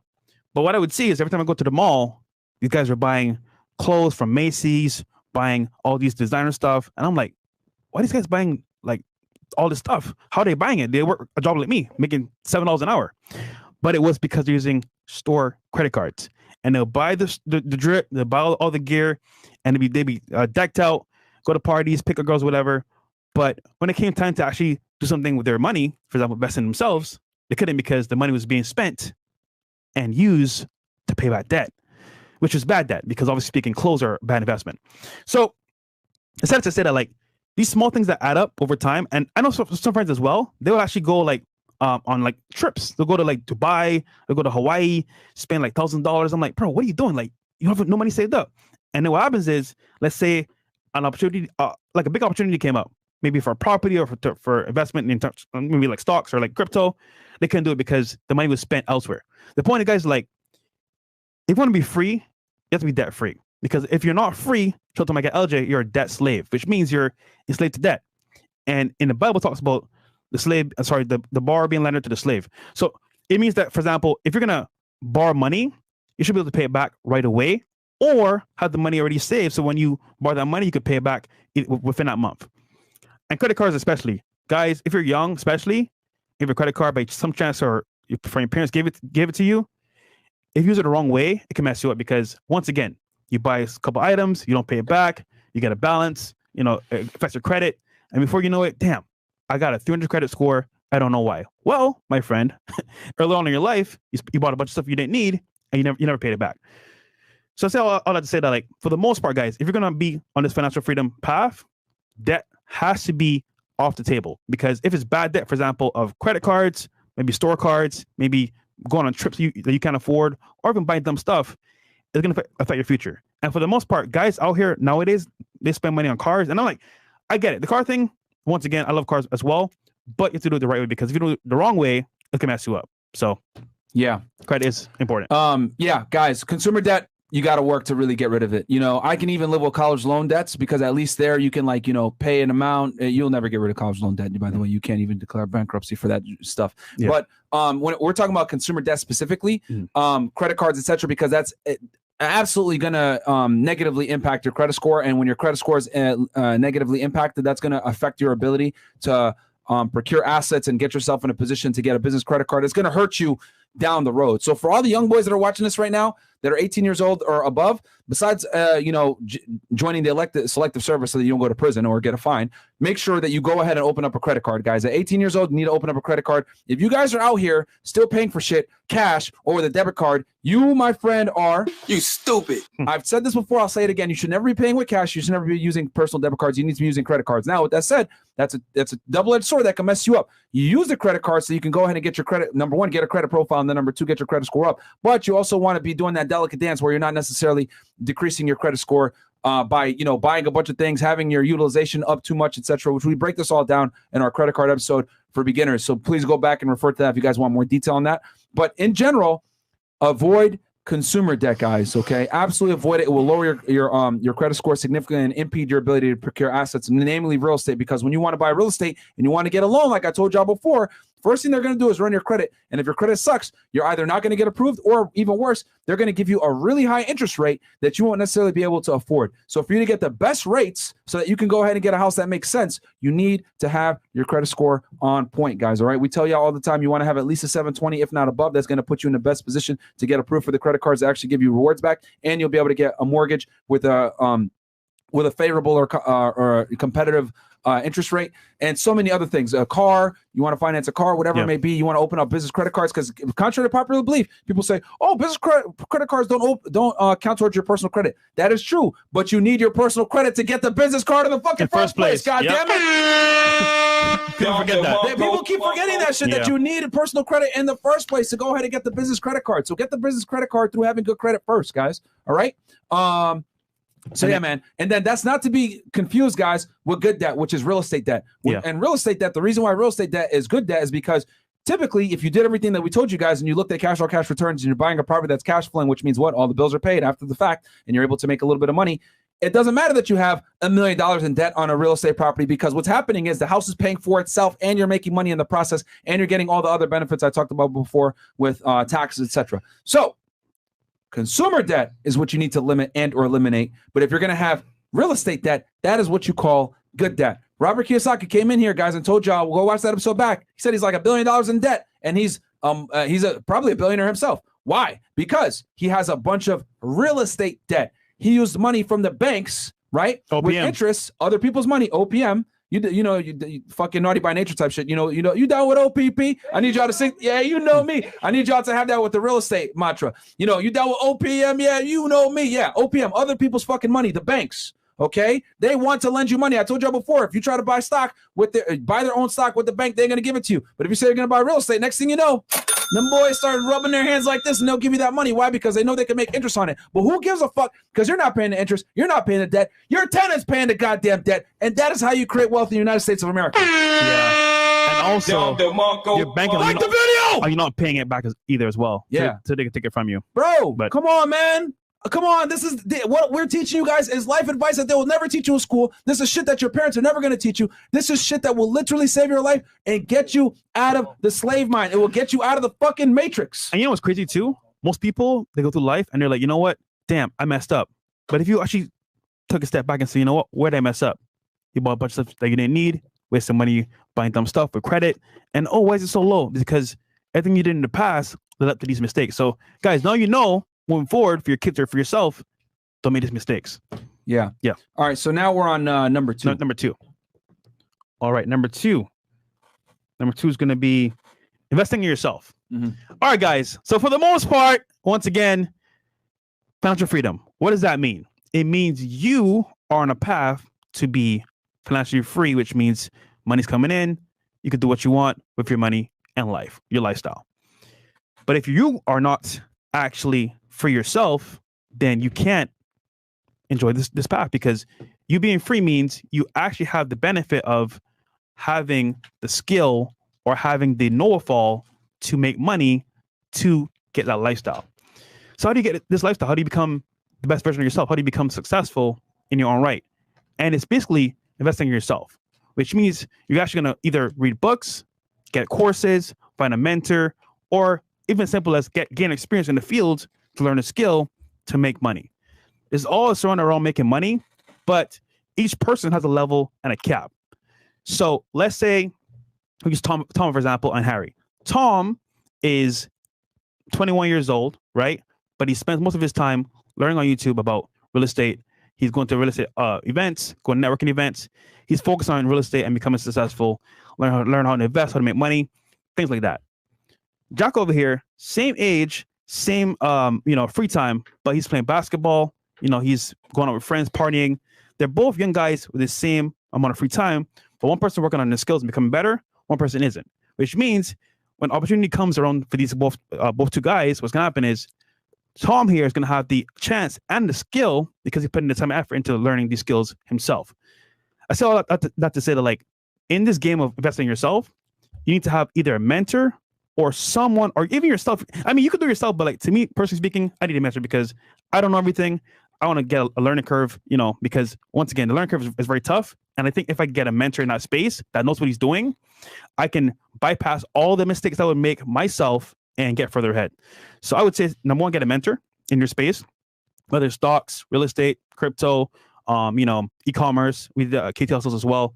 Whatever it is, get a mentor in that space. And then two, spend the money you would have spent on dumb stuff anyway onto yourself. So going to the club, popping bottles, that $1,000 you would have spent on, some bottles for one night, some dumb whores, put into yourself, either with a course or learning a skill. And then take those skills and apply it once you learn the skills in real time, in real life. You're going to see the fruits of your labor, because I'm saying this right now, guys. The money you spend dumb or you spend in the wrong way is opportunity cost. And I'm telling you right now, if you don't see it now, you're going to feel it later on, because the opportunity cost has a heavy burden.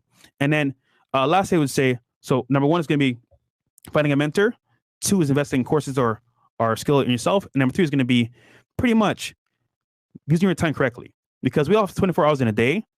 But if you're going to use time in any sense or any fashion, you want to use it in the right way, which means you're going to put work first, of course, put yourself in there for fitness as well. Go to the gym when you can. And then lastly, recreational use and fun after. So work is going to be first. Work and fitness is going to be like tie and tie. So whichever comes first for you. I like working on in the morning because it's easier, but it's mainly going to be work and fitness. And then when that's all done, if you've got side business, that too as well. And then lastly, having fun after the fact. So that's going to be very important to your success. So first talked about getting a mentor, investing in yourself, etc. You know what I'll do? Because we've talked about this ad nauseum, right? I've told you guys a million times that you need to get a mentor if you want to start a side hustle or whatever, because that's going to cut your learning curve down significantly. So let's go ahead and talk about how to go about this, okay? Versus telling you, get a mentor and then just moving on. No, we got y'all over here. I'm going to tell you exactly how to do this. So number one, you're going to have a real job and or career. Step one, okay? I don't care if it's cleaning toilets all the way to some executive position, all right? You're going to have some type of job, whether it's skilled or not, whether you have a degree or not, that's going to pay you money so that you can go ahead and pay the bills, okay?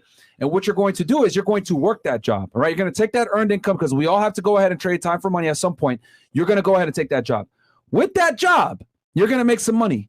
You're going to do your best to live way below your means. You're going to be a minimalist. I need y'all to be like me, wear your fucking same clothes all the time, have nothing too fancy, and basically save 90% of your money, right? Save as much of your expendable income. Keyword, after your bills are paid, the expendable income that you have left over, you save that, okay? You're going to save that money, and as you work this job and you save that money, you're going to also do independent research on a side hustle. You understand, okay? So you're going to be working your job during the day, then you're going to be saving money, then at night, you're going to be on the internet researching side hustles, whether it's YouTube automation, it's Amazon, it's drop shipping, it's content creation, it's being a manager, social media, whatever the hell you want to do, you are researching it actively. You understand? Keyword actively, motherfuckers, while you're working this regular job. Now, once you figure out what you want to do, let's say, for example, it's like, I want to do YouTube automation. This seems pretty cool. I want to do this, right? You go ahead and you find a mentor, right? That does that, whether it's you saw the episode with Dave or you find someone else, because there's a bunch of people that do YouTube automation. You're going to go ahead and list out every single person that teaches this stuff from the scale of 1 to 10. And you're going to go ahead and do maybe a free consultation, maybe join one of their free masterminds, etc. Because a lot of the times they have free workshops, right? Yeah, I'm giving y'all so much sauce right now. With these internet marketers, they have free workshops 9 out of 10 times, which is typically an upsell. Go ahead and join into those free workshops and figure out what they're actually offering and what they're willing to teach, okay? Then I want you to compare prices and see who's the best, what's the best ROI, bang for your buck, who offers the most value, look at reviews, research the hell out of that person, okay? Trust but verify, all right? Once you have your eyes set on a potential mentor, you have the money saved up, you're still working your job over here, now it's time to actually pull the trigger, right? And jump into that course. Now, it's very important that you understand that once you spend the money, you need to spend time and you need to pay attention. That's why I tell you all the time, pay for a mentor. Why? Because when you pay money, you start to pay attention, all right? Once you do that, take the teaching seriously, go through the modules, apply what the fuck they teach you. A lot of you guys will go ahead and get a coach, etc., and they'll tell you do X, Y, Z, and you guys will only do Z, or you only do Y, and you wonder why you're not getting the X, Y, Z money that you should be getting. It's because you didn't do X, Y, Z. You only did Y. You only did Z. You only did X sometimes. No, it's got to be all the fucking time, all right? So, again, recap on here. We tell you guys find a mentor all the time, but no one actually tells you how the fuck to find a mentor. So let's go ahead and go through it. You work a regular job first. You take that earned income, right? Whether it's trading time for money or you have a skill set, I don't give a fuck if you're a doctor, you're cleaning toilets. You're taking their earned income, okay? And you're saving a good portion of it. Anything that's expendable income, that means money that's left over that you can use on yourself. You're not buying Rolexes. You're not taking pictures out on trips. You're saving that money. I don't give a fuck if you're a doctor making $300K per year. You're saving that fucking money, okay? Living way below your means. I need y'all to look like you're damn near homeless, all right? You guys make fun of me all the time. All right, get some new drip, blah, blah, blah. No, I'm not going to fucking do that shit because I'd rather save the money and invest it back into the business, all right? The only people that have drip are the fucking retards with the saliva dripping out their mouth because they're idiots and don't understand how money works. Meanwhile, everybody over there at Amiri is laughing at y'all retarded ass niggas. Dude, drip, drip, drip. No, that's a bunch of stupid fucking idiot shit. Stop being a slave consumer. Save the money. Once you have the money saved and you have a good amount there, you're independently doing research and figuring out who the goddamn best people are in this niche, okay? I recommend get the best person. If it costs you $10,000, so fucking be it. Spend the money, because I know when you spend the money, you're going to spend the time and you're going to start to pay attention. People only pay attention when they pay goddamn money that they worked hard to get, okay? Once you get this mentor hired, and remember, before you get that mentor, you're doing research. You're going to their masterminds. You're talking to people that have taken a course. You're looking at referrals. You're not just going ahead and hiring anybody. You're getting the best, and you're independently researching and making sure they're good, because I need you to feel comfortable with whoever the fuck that you pick. All right? Once you pick that person, you pull the trigger, you pay the money, and you go through all the fucking modules. You go through the entire course. You figure out everything that needs to be done.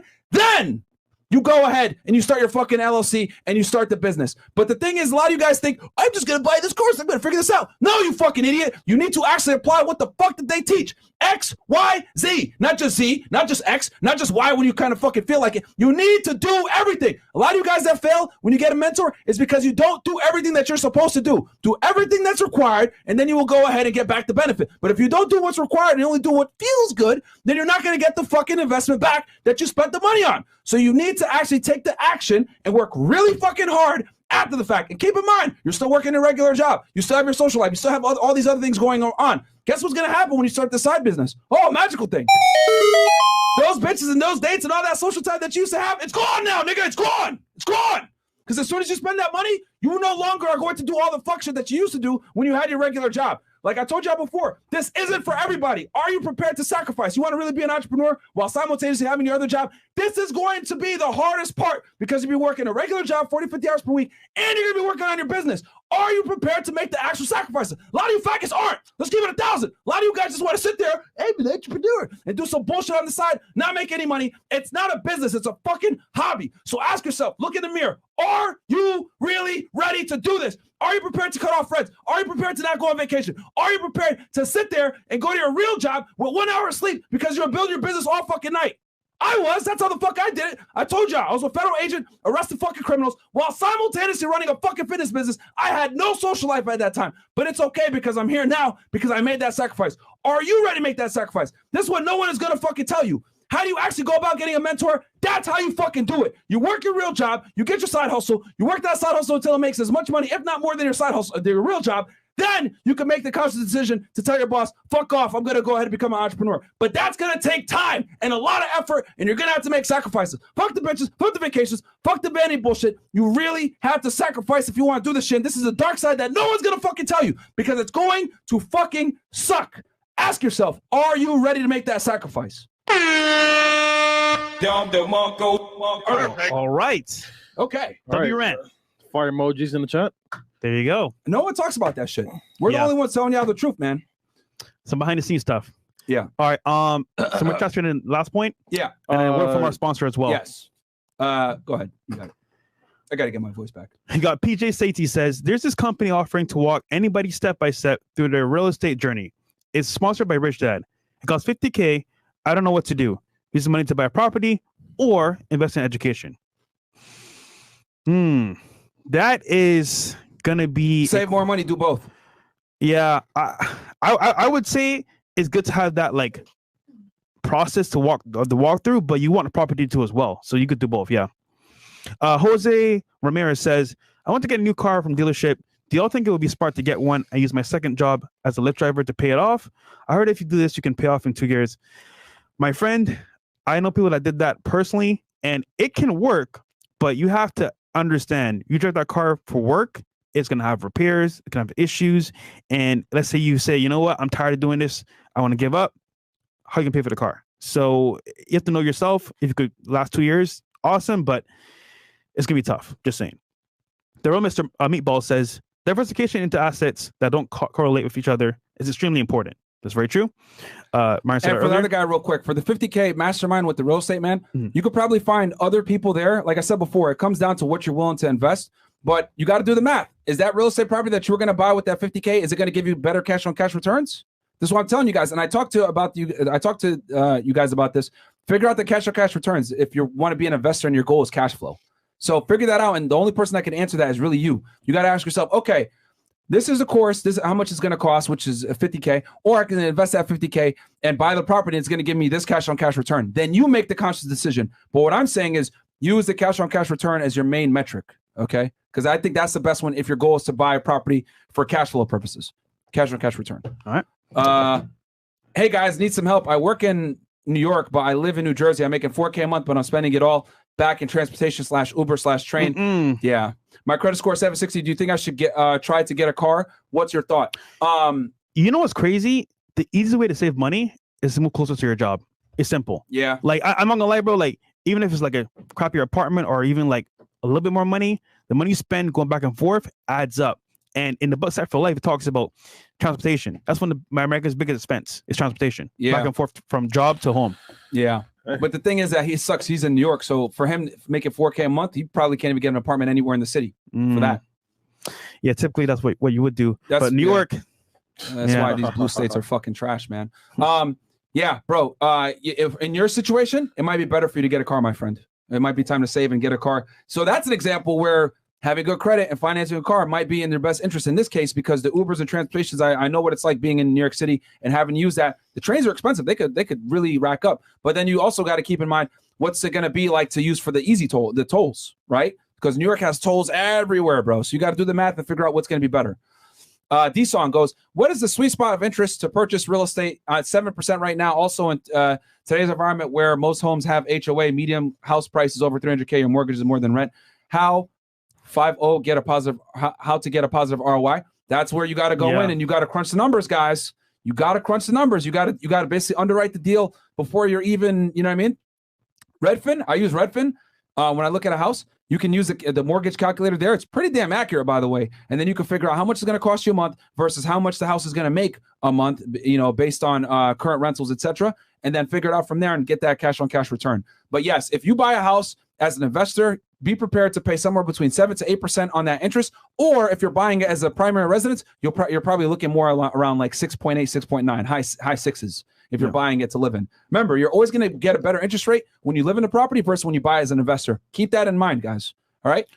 Yo, we've been given, man, for free, what's bro. the like right now? What's for the like free, right bro? now? We got 2.7. Yo, guys, we got 5,300 y'all in here right now watching on YouTube, and then I think like another 5K or so on Rumble. I need y'all to like the goddamn video, subscribe to the channel, and on YouTube especially. If you're watching us on Rumble right now, please open up another tab, guys, and like the video on YouTube because we need these videos going up in the algorithm. I just dropped the F-bomb earlier, so hopefully we can still get pushed in the algo. Please like the video. And a lot of you guys want girls, right? If you can learn this information here on Money Mondays and you're financially free, you can get girls anytime, bro. Whenever you feel like. Here's the other thing too. Guys, we're over here answering your questions real time live. Yeah. Who else is doing that? Nobody. Oh, let me record the video and edit it first, bro. Yeah. Here's the video. It's funny. That's how you know that we're out here for real. Like, we're answering your questions live. And if we don't know, we'll refer you to someone that does. Yep. I'm 22. I work a 9-to-5 job at a lumber company where I make $3,500 a month. Should I get my real estate license to become a realtor or invest my money into a smaller side hustle? Number one of the biggest misconceptions. You don't need a realtor license to become a real estate investor, man, at all. That's one of the biggest lies they tell you. It's a waste of time, waste of money. Don't do it. We don't have one. We don't have one. You know what I mean? I control 14 properties worth like $7 million, and I don't have a real estate license. You don't need that shit. Just make sure you have a good real estate agent. That's the key. Make sure you have a good real estate agent that's not a moron. And understands what you want to do as well. Exactly. Yeah. And then as far as the side hustle thing, do exactly what I told you before. As far as like figuring out what side hustle you're going to do, working that regular job, etc. We need to clip that part and give it to y'all because that's the dirty side that no one tells you when it comes to finding a mentor. What you need to do while simultaneously finding the mentor, and when you do got the mentor and you're going through it, what you need to do on the side. Everyone tells you, they sell you the success porn. You could be on your laptop on a beach somewhere and making money. Fuck no, you're not. You need a job, bro. You're going to be working your regular job and you're going to be doing your side hustle on the side. You're going to be doing side hustle shit at your main job. You're going to be struggling. That's the reality. You ain't going to be on no fucking beach with a laptop. That's a bunch of lies. Yeah. Yep. Invest in yourself too. Yep. Speaking of which, today's sponsor is Blue Chew. And guys, just so you know, Blue Chew helps you in so many ways, especially with the ladies. And guys, for the most part, you're going to be in situations where you need a quick upper, to get up and stay on point. And guys, it's simple and easy. It's all online, no store, no in person. Get sent straight to your door. And as well, you get a free month using our code FreshFit on BlueChew.com. Guys, unbeatable. Free month. Guys, it's a small black packet in here. My buddy used some of it yesterday. He was killing it with the ladies, and she loved it. So guys, simple, easy to use, small packet like this. You pop one in, good to go. She's like, wow, why is it so good? Why is it so hard? It's Blue Chew, ladies. Blue Chew. Pause, man. Guys, code Fresh and Fit. Tap into that. Let's go. And the link is at the top of the description, and it's going to be at the top of the comments. And also, guys, keep in mind that you don't got to go to a doctor. None of these awkward visits or conversations like, "Hey, bro, I fap too much support, so I can't go to hardwood no more." So you could go ahead and just go ahead and get the Blue Chew, and it'll help you out with that. Because a lot of y'all have. It's crazy how many young guys have erectile dysfunction nowadays. You know why? Keep jerking off, nigga. Yeah, stop watching Do it in porn. real Guys. life. Stop watching porn, guys. Yeah, BBC Gang, stand up. Yeah. So All yeah, right. use the code FreshFit at the checkout, my ninjas, and go ahead and get that so that you can go ahead and take your girl to Pound Town. Is that the top song Pound right now Town. nowadays? Yeah. Booty bound. Fucking. I won't say the ridiculous. rest, but yeah, you get the point. Yeah, that girl is an L. But anyway, yeah, Sexy guys, red. go ahead and check it out. Link is below for all y'all. There you go. Where are we at here? Hector Navarez. I have no experience in sales, and I'm thinking about pursuing that path. How can I land a sales position with no experience, entry level? Car dealerships, guys. They'll hire anybody. You gain experience in sales, and as well, you create a network of people that one for one can afford cars for the most part, and two, you learn all the skills of sales for next to nothing. So, and actually, Grant Cardone proves that as well. Car sales are the easy start. Bam. King Lime. I'm working 80 hours a week, grinding hard, man. What's the next step between hard work and investing? I got 6K liquid cash. I'm so driven. I'm starting school again. And I am so focused, but I'm not taking risk. You need more money. Yeah. 6K is not Because going to you're get worried, you. bro. Yeah, you need more money. So keep grinding, bro. It's gonna take time, guys. I'm not telling y'all you guys are gonna do this overnight, a day, a month, a year. It's gonna take years to do this. I'll never forget, guys. I wanted a property my first year in America. It took me 2 years to basically get everything set up and done to even buy the property. So it takes time, man. It does not happen overnight. Sergeant Shroom says, when I was 18, I bought 2 plots of land, one for investing and one for personal use. I'm 20 now. I broke ground on my personal one this year. Building my own ranch, paid for it by doing landscaping in the summers and saving. Good There you job, go. bro. Cool. Shout out to you. He started early. DK, bunch of numbers. Hey, Myron, I'm 23. Saw your and Tristan tweet about music. And honestly, I was so much value at 23, but I was listening to it. What books do you guys recommend? Why Women Deserve Left was great. Yeah, Tristan said that music is stupid. And here's the thing. It is. I agree with him to a degree. Like, and what I mean by that, guys, is like in your idle time, your time that you're just chilling or whatever, you shouldn't be sitting there listening to music. You should be listening to audiobooks, watching documentaries, expanding your mind, becoming a smarter individual. If you're going to listen to music, go ahead and do that shit in the gym. Get yourself pumped up. That's cool. I'm all for music in the gym. But outside of the gym, you should not be listening to music. And if you actually think about it, if you're like one of these guys that like loves music, blah, blah, blah, you spend a lot of time listening to music and you don't really derive a benefit from listening to Unless you're DJ Academics or a creator that has music interests, what's the point? Yeah, it ain't making you money, bro. Not at all. It ain't making you money. They're getting money on Apple when you fucking keep playing Good Morning for the 100th Pretty time. much. You know what I mean? For that day. So yeah, music should not be something that you listen And to in your free also, time. There's a lot of undertone brainwashing in there as well. Repetitive words. Yeah. And if you're not subconscious or you're not conscious of what's happening, you can fall into certain traps too You as well. better be doing something productive while you're listening to music. Working okay? out. You better not just be sitting in your fucking room like one of these dumb assholes listening to that bullshit. No, you better be fucking working on your career, working on your business, or studying some shit you have it in the background. Cool, or you're in the gym. But if you're just sitting there actively listening to music and nothing else, you're a fucking moron. Don't do that shit. Listen, One of the man. biggest waste of time. When it's late night and you're ready to get your groove on with some Blue Chew, play Pound Town and go downtown. I'm a Pause. high value man. Jeez. Let's shut up, Chris. Let's go. C do closely. Oh, I'm sure you say that. FNF production. Love you guys. Talk about having kids. My lady's having a kid sometime next week. Guys, keep making money. If you value your time, don't rush it. Make sure you're doing this the right way. Let's end FNF. Thanks. Shout out to you, bro. And then the last few here. Noah says, Don DeMarco, for this rant, I really have to cut a lot of the spending I have, and I saved the money to build my empire. Good job.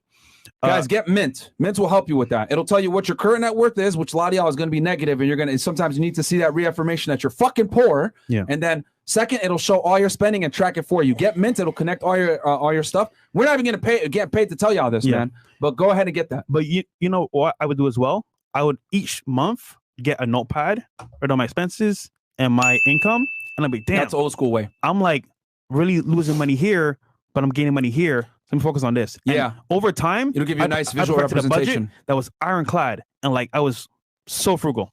So there you go, man. not anymore though, but you know what I'm saying? Yeah, guys. Yeah, that'll help you out. But at the Sometimes, beginning. sometimes seeing it out there and Yeah, being writing like, it. "What the hell you spend the money?" And writing it. Yeah, Yeah. that's actually a good idea. Yeah. Mind Over Matter goes, "Hey guys, got to say your show has changed my life so much. Just want to say I joined SMMA community called Relentless Success Club and learned how to start while working and quit my job. Now making 6 figures a month. Congratulations, my friend. That's what it's about. Like I said before, guys, we don't give a fuck if you guys join our masterminds or take our courses or anything like that. Our job, and if you guys notice, we haven't sold a course to y'all in a while, whether it was a high value course or DMs on demand. Yeah. Our goal isn't to sit here and sell y'all courses. We'd rather make content for you guys absolutely free that you can consume. We answer your guys' questions. We give you guys value. That's what I care about. You want to go to a mastermind and make money with them, Cool. etc. Awesome. We're not going to sit here and tell y'all not to do it. Yeah. You know what I mean? We want you guys to be successful. How you get there is up to you, but we want you guys to take the initiative and fucking do it. If you need me kicking you in the ass and say, join this mastermind, do this, blah, blah, blah, and it's not necessarily making us money, I don't give a fuck. My goal is that you make money. I don't give a shit about me profiting off of you. I want you to profit, and I don't care who you do it with. That's what we care about. There you go. We legitimately give a fuck about y'all making money, man. We don't care about how y'all get it. All right. Well, unless it's illegal. Don't do it illegally, Yeah. of course. Don't break the law. Don't break the What law. I'm saying is that we don't necessarily have to benefit from you making money. Do it the right way. Would you recommend just share the video? Like the goddamn video. That's all I ask. Y'all don't got to pay $1 to support the show. We appreciate that you guys do. Really fucking we love y'all for that. But you guys don't have to donate $1 to the show. A lot of y'all just ninja watch anyway. Don't even like the video. So only thing I ask is like it. Would you recommend what are the likes at right now? 3.2. Come on, man. We got 5,200 y'all right now. At least 4.8K, bro. We should be at easily 5K likes from giving you guys this much value. Free, bro. Would you recommend tax lien investing, purchasing tax liens on delinquent properties or to earn interest or potentially acquire property if the owner fails to pay the outstanding taxes for RE investors? Yeah, you can That's get some pretty good. really good deals when when houses are foreclosed on, guys, because keep in mind, here's a dirty little secret the banks won't tell y'all. The bank is not in the business of being a real estate owner and property manager. They're in the business of selling houses and collecting interest. One more time for y'all. Banks are not in the business of maintaining and controlling real estate property. They're in the business of giving you a loan to purchase said real estate property and then collecting interest on it. They just want to sit back and get their money and do this bullshit with their hands, if you know what I'm saying. Okay, them boys.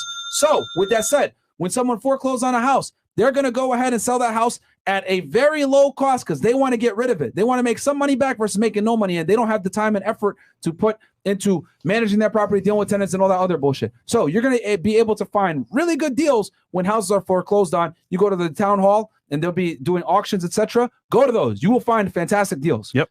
What do you guys think about day trading? I think it's great. I have a lot of friends that do it, but it is a hard task because you have to understand, like, they're focused in a room for hours, just researching, looking at the news, looking at certain things. And my friends are very successful, but it took them years to accomplish this. And most people give up in that period of time. And I will say this off rip, it is not easy. Like, everyone I know that does it, like, they've sacrificed so much of their family time, like, outside time, just to focus on this one task of day trading.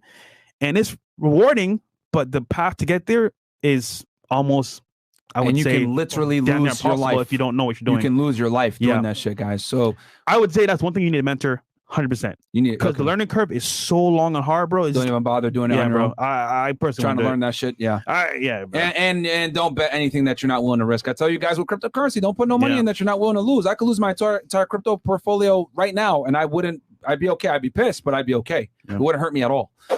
Vader goes, first super chat, huge supporter, and you guys changed my life. Currently a truck driver, about to use the GI Bill to go to university while doing Amazon with the help of the KT course. I invested 3.5K along with using my 90% VA disability. There you go. That's the guy that's doing the grind. That's what I'm talking about. We had a guest on, added massive value. You got a new side business. Shout out to you, bro. Bam. And keep doing what you're doing, bro. You're going to have to do both. That's one thing that no one ever mentions about the entrepreneur life is they think you're going to be on a laptop on a fucking beach. No, my friend, you're going to be on a laptop in the house stressing, trying to sleep while, working your side hustle while simultaneously trying to get some rest so you could do your real job. Formula Media goes, I'm 16 years old working my online business. What would you recommend spending my time and money in? Go back to what we said before as far as like finding different niches and figuring out what you like and then going ahead and saving money for that niche. At 16, you're starting early. If you can start now learning things or trying different avenues for money, you'll be successful in a shorter time, bro. I'm telling you. There you go. Razor 319 says, I worked a salary job in corporate security field and created my LLC for risk consulting on the side, leveraging my professional network. It's not who you know, it's who knows you. Networking is the most powerful tool that is free. Guys, absolutely. Good shit, man. That is so estimated. Yeah. Networking is You powerful. can literally build a business around the niche that you already have. Let's say you work in law enforcement. Well, Yeah. now you could become a security consultant. Yeah. You know what I mean? It works. JBX. I love when you guys, and guys, we're going to read 50 and up from this point forward because we got to make sure that we get going for the second show coming soon here. I love when you guys talk about the sacrifice you made when you were working regular jobs, trying to better yourselves. I'm currently working 12 to 14-hour days using some of that extra money to study stock investing and trading. Appreciate y'all. Absolutely. But yo, just like Fresh just said a second ago, that's where you need to get a mentor, bro. You need to get a mentor with that. Yeah, dude. That's a dangerous one. Like sacrifice, people don't know what that really means, bro. And me and Myron put so much into this. It's crazy. And the last one here. Chow BK says 27, just graduated civil engineer, started 68K a year. Not sure if I can't study masters and get PE license or work on a side hustle / real estate. I'm hungry, need a way out from poverty, growing up in Section 8, trying to get fit also. Okay. I have no problem if you have a job and you can get a little bit higher education to make more money in that same job because you're already in that career field. So here's the thing. This is what I would say. In your situation, see if you can get your engineering firm to pay for your education. Yeah. If you can, and a lot of times they will do it or they'll compensate you to a degree for it. So figure out if you can go ahead and get them to pay for your education. Bam. You leverage that company. You're able to get the education. You make more money. And then as you make that more money, that will put you in a better position to invest into other asset classes. And guys, keep in mind, you don't have to be an entrepreneur. You understand that, guys? Yeah. One of the biggest lies they tell you is you need to be an entrepreneur. No, you can work a high income skill job, doctor, engineer, lawyer, law enforcement, whatever it is. You could work that job while simultaneously building side business on the side and keep doing your regular job. The goal, guys, isn't to be an entrepreneur. Well, in a traditional sense, your goal is to create financial freedom. You could create that financial freedom by working your job and then going ahead and having these side hustles and still working your job. And then you choose if you want to quit or if you want to work that job. Some of y'all really love the niche that you're in, whether you're a doctor, a lawyer, law enforcement, whatever. You really love that. Cool. Keep doing it, but understand that you don't need to keep doing it. And that's where I want you guys to be. All right. And then last one here, Chris, if I'm correct. Cool. Cardi says, sup, Fresh and Myron. I'm in Miami, 17, making 10K a month, and I have roughly 30K in savings. What are the next steps for me? P.S. That Force Carbon hood goes harder than Lambo Fresh. Thank you, bro. Appreciate that. 17, making 10K a month, 30K in savings. I'm not gonna lie, but you're a pretty good start. 17. Holy crap. That's amazing. Next step, bro, I would say keep saving money, putting money into an investment like real estate. Once you get some more money saved up, and you're on the right path, bro. I mean, this is pretty good. As soon as you turn 18, get a credit card. Yeah. That's another thing too. You might be able to be an authorized user under your mom at 17. You might be. So when you do it to turn 18, you'll already have a credit record. What are the next steps for me? PS. Yeah, bro, keep saving money and then start looking at ways to deploy that money. We talked to y'all before about this. Real estate is number one. Number two is crypto, stocks, index funds. And Cardi, small hack for you, bro, as well. Just after this point, get a car you can pay off relatively in like 6 months. Either you have money in cash. No, because I can tell where his mind is at. He wants to get a Lambo eventually or something like that. He appreciates Lambo. So start now. Get a car you can actually pay it off, and then once again upgrade the next car. So that by the time you want a Lambo, you're going to be approved because you've been paying for a car, and they can see the history of you getting cars, upgrading. So that way you're going to be on a good setting to get a car that you want. Okay. Rather than starting late and then you got to pay. There's much money down on the car. A lot of money down is crazy. You better have a couple assets before you buy that Lambo. Yeah. You better have a couple assets. He's talking about 5-10 years down the road. Yeah. But we're saying for now though, you got to put that money into an asset class. We talked about the different ones. You pick whichever one you like the most. Yeah. Okay, we can't tell y'all what to invest in. We can tell you guys what the best ones are, and then you guys can go ahead and pick and choose from there. Because everyone's not the same. Your credit score might suck right now, and you can't get a loan on a house. Cool, but you could buy cryptocurrency. Boom, do that. All right. All right. Okay. Last one here. Go ahead, Number one. Oh shit. It's gonna be income versus savings, which is basically money management. Yeah. So go ahead. No, you. I'm gonna do the last one. Okay. So guys, every money problem that you got, financial problem that you guys could think of typically comes from not understanding this. If you spend more than you make, you're going to run into issues. But if you spend less than you make, you're going to be good. And I know it sounds very simple, but all financial problems are rooted in that. That comes back to what we said before. Make sure that you write everything out. Get a mint. See what's going in versus what's coming in. And then if you're realizing that, damn, I have a lot of debt or I'm spending a lot of money, blah, blah, blah, you got two options. Lower your costs, which you should absolutely be doing anyway. And then number two, pick up another job. I don't care if you work at McDonald's, then you also got to pick up a job at the opposite Burger King next door. I don't care. You need to make more money. If you're a man and you're under 30 years old and you're at the house, all day and you're working less than 50, 60 hours, you need to really have a tough conversation with yourself and look in the mirror like, damn, am I really doing everything that I can do? Or am I exhausting all options? Most y'all, to keep it 1,000, are not exhausting all your options. You guys are wasting way too much time watching YouTube, watching us, whatever it may be. And I'm telling you this, hey, it's in my best interest to tell you how to watch the show. No, you guys, if you're going to watch our podcast, you should be watching our podcast while simultaneously doing something productive. Yep. Okay? You shouldn't just be listening to us and just sitting there like, ugh. I mean, on an episode like this, I get it. It's a lot of information, so you're writing notes. Cool. But you need to be doing something else. Maybe you're at a job, you're security, working security, you're doing some job, listening to us while you're making money. You need to be doing something while you listen to us, okay? You shouldn't just be listening to us with nothing else. This rule applies everywhere, whether you're listening to music, whatever it is. You need to be productive in your time, lower costs while simultaneously increasing income, and you do that by budgeting your money and making sure that you live way below your means, be a minimalist, while simultaneously finding other ways to make more money, whether it's working more hours at your job, or you can't do that, you got to start another job, fucking do it. You should be working 80-hour weeks in your 20s as a man. I don't give a fuck what nobody says, and you can find time for the gym, etc. What's going to suffer? Yeah. Hoes are going to suffer. Fun's going to suffer, but who cares? You should be at the club and drinking anyway. Well said. Guys, off rip, most people wonder why they're not successful. And it's choices in life. Choices today, choices tomorrow will shape who you are in the long run. And there's two outcomes to this that we're going to show you guys today on this board that we got for you guys on financial freedom. So here we have it. All right. So guys, this is an example of two people here in America or worldwide, doesn't really matter. But in this case, these people have two different outcomes, right? So we have Tom and John. Tom makes $200K a year, right? John makes $500K a year. Tom spends $150K a year, saves $50K, has zero debt, but with this outcome from his actions, and if you follow all the steps that we said today, he has opportunity with freedom, which means Tom's making $200K a year, but he saves $50K, and he can spend that money on opportunity, investing in himself, or assets over a long period of time. John, on the other hand, makes $500K a year, spends $250K a year, saves $20K a year, has debt $200K, so he has negative freedom, aka debt slave. So John makes a lot of money in this example here, but his expenditure for debt is huge and his spending is huge, which means his things are very little. So when it comes to like opportunity, he has not much he can do because his money is spent in debt and also as well in fun and other things as well. So guys, this is showing you there's two paths you can do. And Tom is pretty much like on Myron's path of financial freedom because he's actually focusing on savings and putting money into like assets that he can make money off of, versus John is about lifestyle, kind of how I was, and putting money into debt. And once again, guys, you have to plan from the very beginning, because if you don't plan from the very beginning, you're going to have, I want to say, choices where you can either have fun or sacrifice for the future. And if you're not aware of what you're doing, you're going to go with the wind and make mistakes. But if you have a plan for your life from the very beginning, you can be like Tom here. And even though he makes less money, he saves more.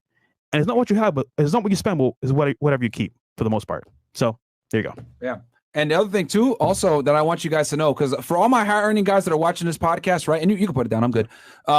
Right. For all the high earning guys, you're making six figures or above, right? You have a high income skill or whatever. You guys are some of the most prone to get in debt because you make more money and you think you're making more and you spend more like an idiot.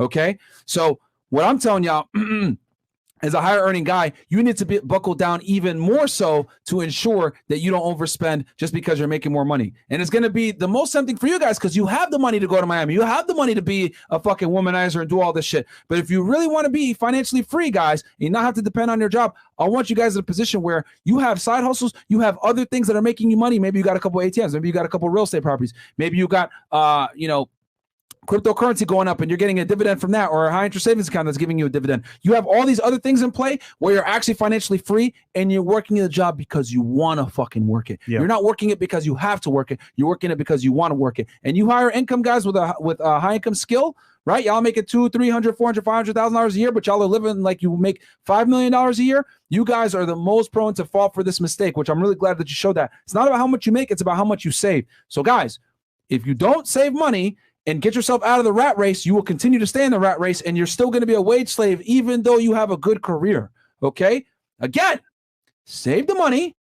Okay. And the beauty is when you save the money, when you have these high income skills, you're able to go ahead and get that mentor faster. You're able to go ahead and invest faster. You're able to make money faster because money loves speed. So you're able to invest $10,000 after a month into a mentor right away. You're able to get in, learn, make that money, invest even more so, and then that money comes back to you faster. But if you spend that money like an idiot, it's going to fuck you up. So spend that money quickly up front with the high income skill, and you'll be able to get that success quicker because you have the capital to do so, man. And just last thing to say here, if you can manage a little bit of money yourself, let's say you can manage making $50K a year, you can save money from that. Make $100K, you can save money from that, and so on and so on. It's the money keep that matters, because once again, if you make a lot of money and you're trapped in paying debt and paying for your expenses, then you're stuck in that cycle of lifestyle creep, which means you make a lot of money, but you're trapped in that essence. Yeah, because you have all these liabilities, man. So guys, I'm telling you, man, I know I'm sound like a broken record, but you guys that make a lot of money, 100K plus per year, etc., you guys are doing well. You need to save that fucking money, or else you're going to have to keep working that job to continue to live your lifestyle. No, work that job, live way below your means, invest in another side hustle because you have the capital to do so. Let that side hustle make you money. Once that side hustle starts making you money, then you could go ahead and take that passive income and buy your liabilities. You don't want earned income buying your liabilities. You want passive income buying those liabilities. So you want to go ahead and get a nice car. You want to go ahead and fucking lease a Mercedes AMG or whatever, because a lot of you guys like to fucking do that shit. Fine. Start a side hustle, get a real estate property. Once you have enough real estate properties making you, let's say, $1,000, $2,000 a month, now you go ahead and take that $1,000, $2,000 a month and go ahead and get that fucking car if you want. All right. Or you could be even smarter, take that passive income you're taking along with your earned income, put it together, and now you can invest even more aggressively into more assets. Okay. Realistically speaking, I'll keep it 1,000 with y'all. Until you're making 20 to 50K a month passively, I want to buy no nigga shit. Yeah, I fucking said it. So you're making 20 to 50K a month passively, you shouldn't be buying no nigga shit. All right. All that money that you're making passively from that thing, you should be taking it to, along with your earned income, and invest even more aggressively into these assets that pay you back money. Buy your financial freedom faster. Okay. Because the longer it takes, the more you spend money, the longer it's going to take you to do this shit. Buy that freedom back faster. Then you can go ahead and have fun. Delayed gratification, guys. Delayed gratification. All right. Trust me, the girls ain't going nowhere. The bitches ain't going nowhere. And there's a song by one of them boys, Save That Money, Lil Dicky. Oh, yeah. Save that money. Yep. So, guys, and he's one of them boys, right? Yeah, he is. They know. Yeah, he knows. They know. All right. Anything else, Chris? Yes. Rumble chats. All right. Cool. And the girls just walked in. Cool. Should I be careful applying for too many credit cards fast? I've gotten 3 in the past 5 months and invested and interested in another. Yeah, you don't want to apply for too many credit cards. It will hurt your score. Yeah, too many. Not by a lot, but it's gonna lower your score a little bit. Yeah. WFNF been on the program since early 2021 and improved my life significantly. I'm now a data scientist looking for a third job to get my bands up. There you go, my friend. Good shit. Third job. Keep playing. If you want to finance a 50K-ish property for Section 8, should I have it under sole propriety or LLC? You're going to want to have it under LLC. And I will talk to y'all about how to structure your real estate business as well. I have a whole, that's a whole another episode. Well, but I will do that for y'all, how I have my real estate stuff structured. I actually just made a whole bunch of bank accounts and LLCs, all that shit. I'll teach you guys how we did it step by step. I'm in the process of doing it right now with Roger. So I'm going to walk y'all through that, man. That one's going to be a lot of value. It probably, that's going to be one of the best real estate episodes you guys ever get, but I'll have it done and ready probably by August. Hey guys, I'm starting the e-com business for my mom's sugar waxing service. Caramelized sugar as a hair removal product. It's less painful, healthier, and less than 2 weeks. Any advice for scaling / marketing? Social media, pay for ads. We have a rule, and I agree with this on Brandon. You don't really want to be paying for ads until you're making 10K a month, bare fucking minimum, because ads become very, very expensive, guys. It's a rich person's game, bro. It is. Facts. So, Sergeant Shroom says, during 2020, I bought a plot of land to build my own ranch on. I'm 20 now, officially broke ground on it. I've been doing landscaping in summer to pay for it, building it all myself. Shout out to you. And last but not least, M. Wood says, 2 DUIs. Two DUIs by 2016, just about to get my license back and out of that hole. Avoid drinking completely, does nothing good for you. Yeah, guys. And Wood, for you, bro, most states have the 3rd DUI as a felony. Oh, wow. So, a lot of states. I know Texas for a fact. I think Florida as well. So, bro, you better, someone like you, man, you need to quit alcohol altogether. I tell you all the time, don't drink. But any of you guys that have ever been arrested for a DUI, you need to drop the bottle now. Imagine you're a grown-ass man. Now. You're a grown-ass man. You can't drive a car. What? And now you're a convicted felon. Bruv. Because you wanted to fucking drink some Hennessy and drive a car. Come on, man. Bro, I'll pull up Come on, man. I'll pull up your chick's house in a Lambo. Even I don't do She that. gone, bro. Yeah, Stupid. bro. Yo, man, that's one of the worst ways. Guys, I hate that I even have to have this conversation. If you drink, I don't give a fuck if it's one beer. You better not fucking touch those keys. I've never driven drunk in my life. You guys want to know why? Because I know the consequences are so severe. It's an automatic 10K. You're losing your license. You lose your freedom. You lose your ability to create wealth. You lose your ability to create an income. It fucks you up. And the next thing you know, now your families are on the hook. Anyone here that's been a victim, not a victim, anyone here that's gone a DUI, etc. And I know this intimately because a coworker that I used to be with, that I used to work with at Macy's, he had a DUI and his fucking sister or mom had to come pick him up all the time. 21 years old, 22 years old, grown-ass man. Bro, it's the worst, and it's going to cost you money, lawyer fees. It's not fucking worth it. And then the third one that you get is absolutely going to be a felony. Now you're a convicted felon. You can't buy a fucking gun. You can't vote. Can't get a job. You're fucking done, bro. Imagine you're on a date and shorty's like, oh, can we go to your crib after? Yeah, let's Uber. Next date. Oh, let's go here. Uber. Wait, you don't drive? Oh, I can't drive. I got a DUI. Bro. Lame, bro. Yeah, man. Bro, don't fucking... Do not get a DUI, guys. Just like I tell you all the time, man, just don't fucking drink. And if you are going to drink, have an Uber ready. I don't give a fuck, man. The number one killer of Americans a lot of times is car accidents. A lot of times it's because of DUIs. So, yo, don't drink and drive. I don't give a fuck if you have one beer. Do you guys realize that one beer will have you blow over a point of weight? Damn. Real talk. For a lot of y'all, one beer will get you over a point of weight. L. Heineken? No, Chris, for you, Henny. Okay. All right, guys, we're going to show us some girls coming up right now, actually. Yeah. W Show. Yeah, W Show value. Pro. Gave you a lot of value. Whoever is doing the timestamps that's watching right now, man, do me a favor. If y'all could do it by question, that'd be awesome. Because y'all asked a lot of good questions today. I really enjoyed it, man. Yep. But yeah, guys, those are steps of financial freedom with a bunch of added bonuses in there. We gave you a lot of sauce. Start now. Like the video, start now. Stop being a brokey. Save that goddamn money. Live below your means. And if you want to get a mentor, rewind the part where I explained the reality of getting a mentor and how to set up yourself for a business. Save that money. Yep. We love you guys. We'll catch you back here with some lovely ladies. Peace. Peace.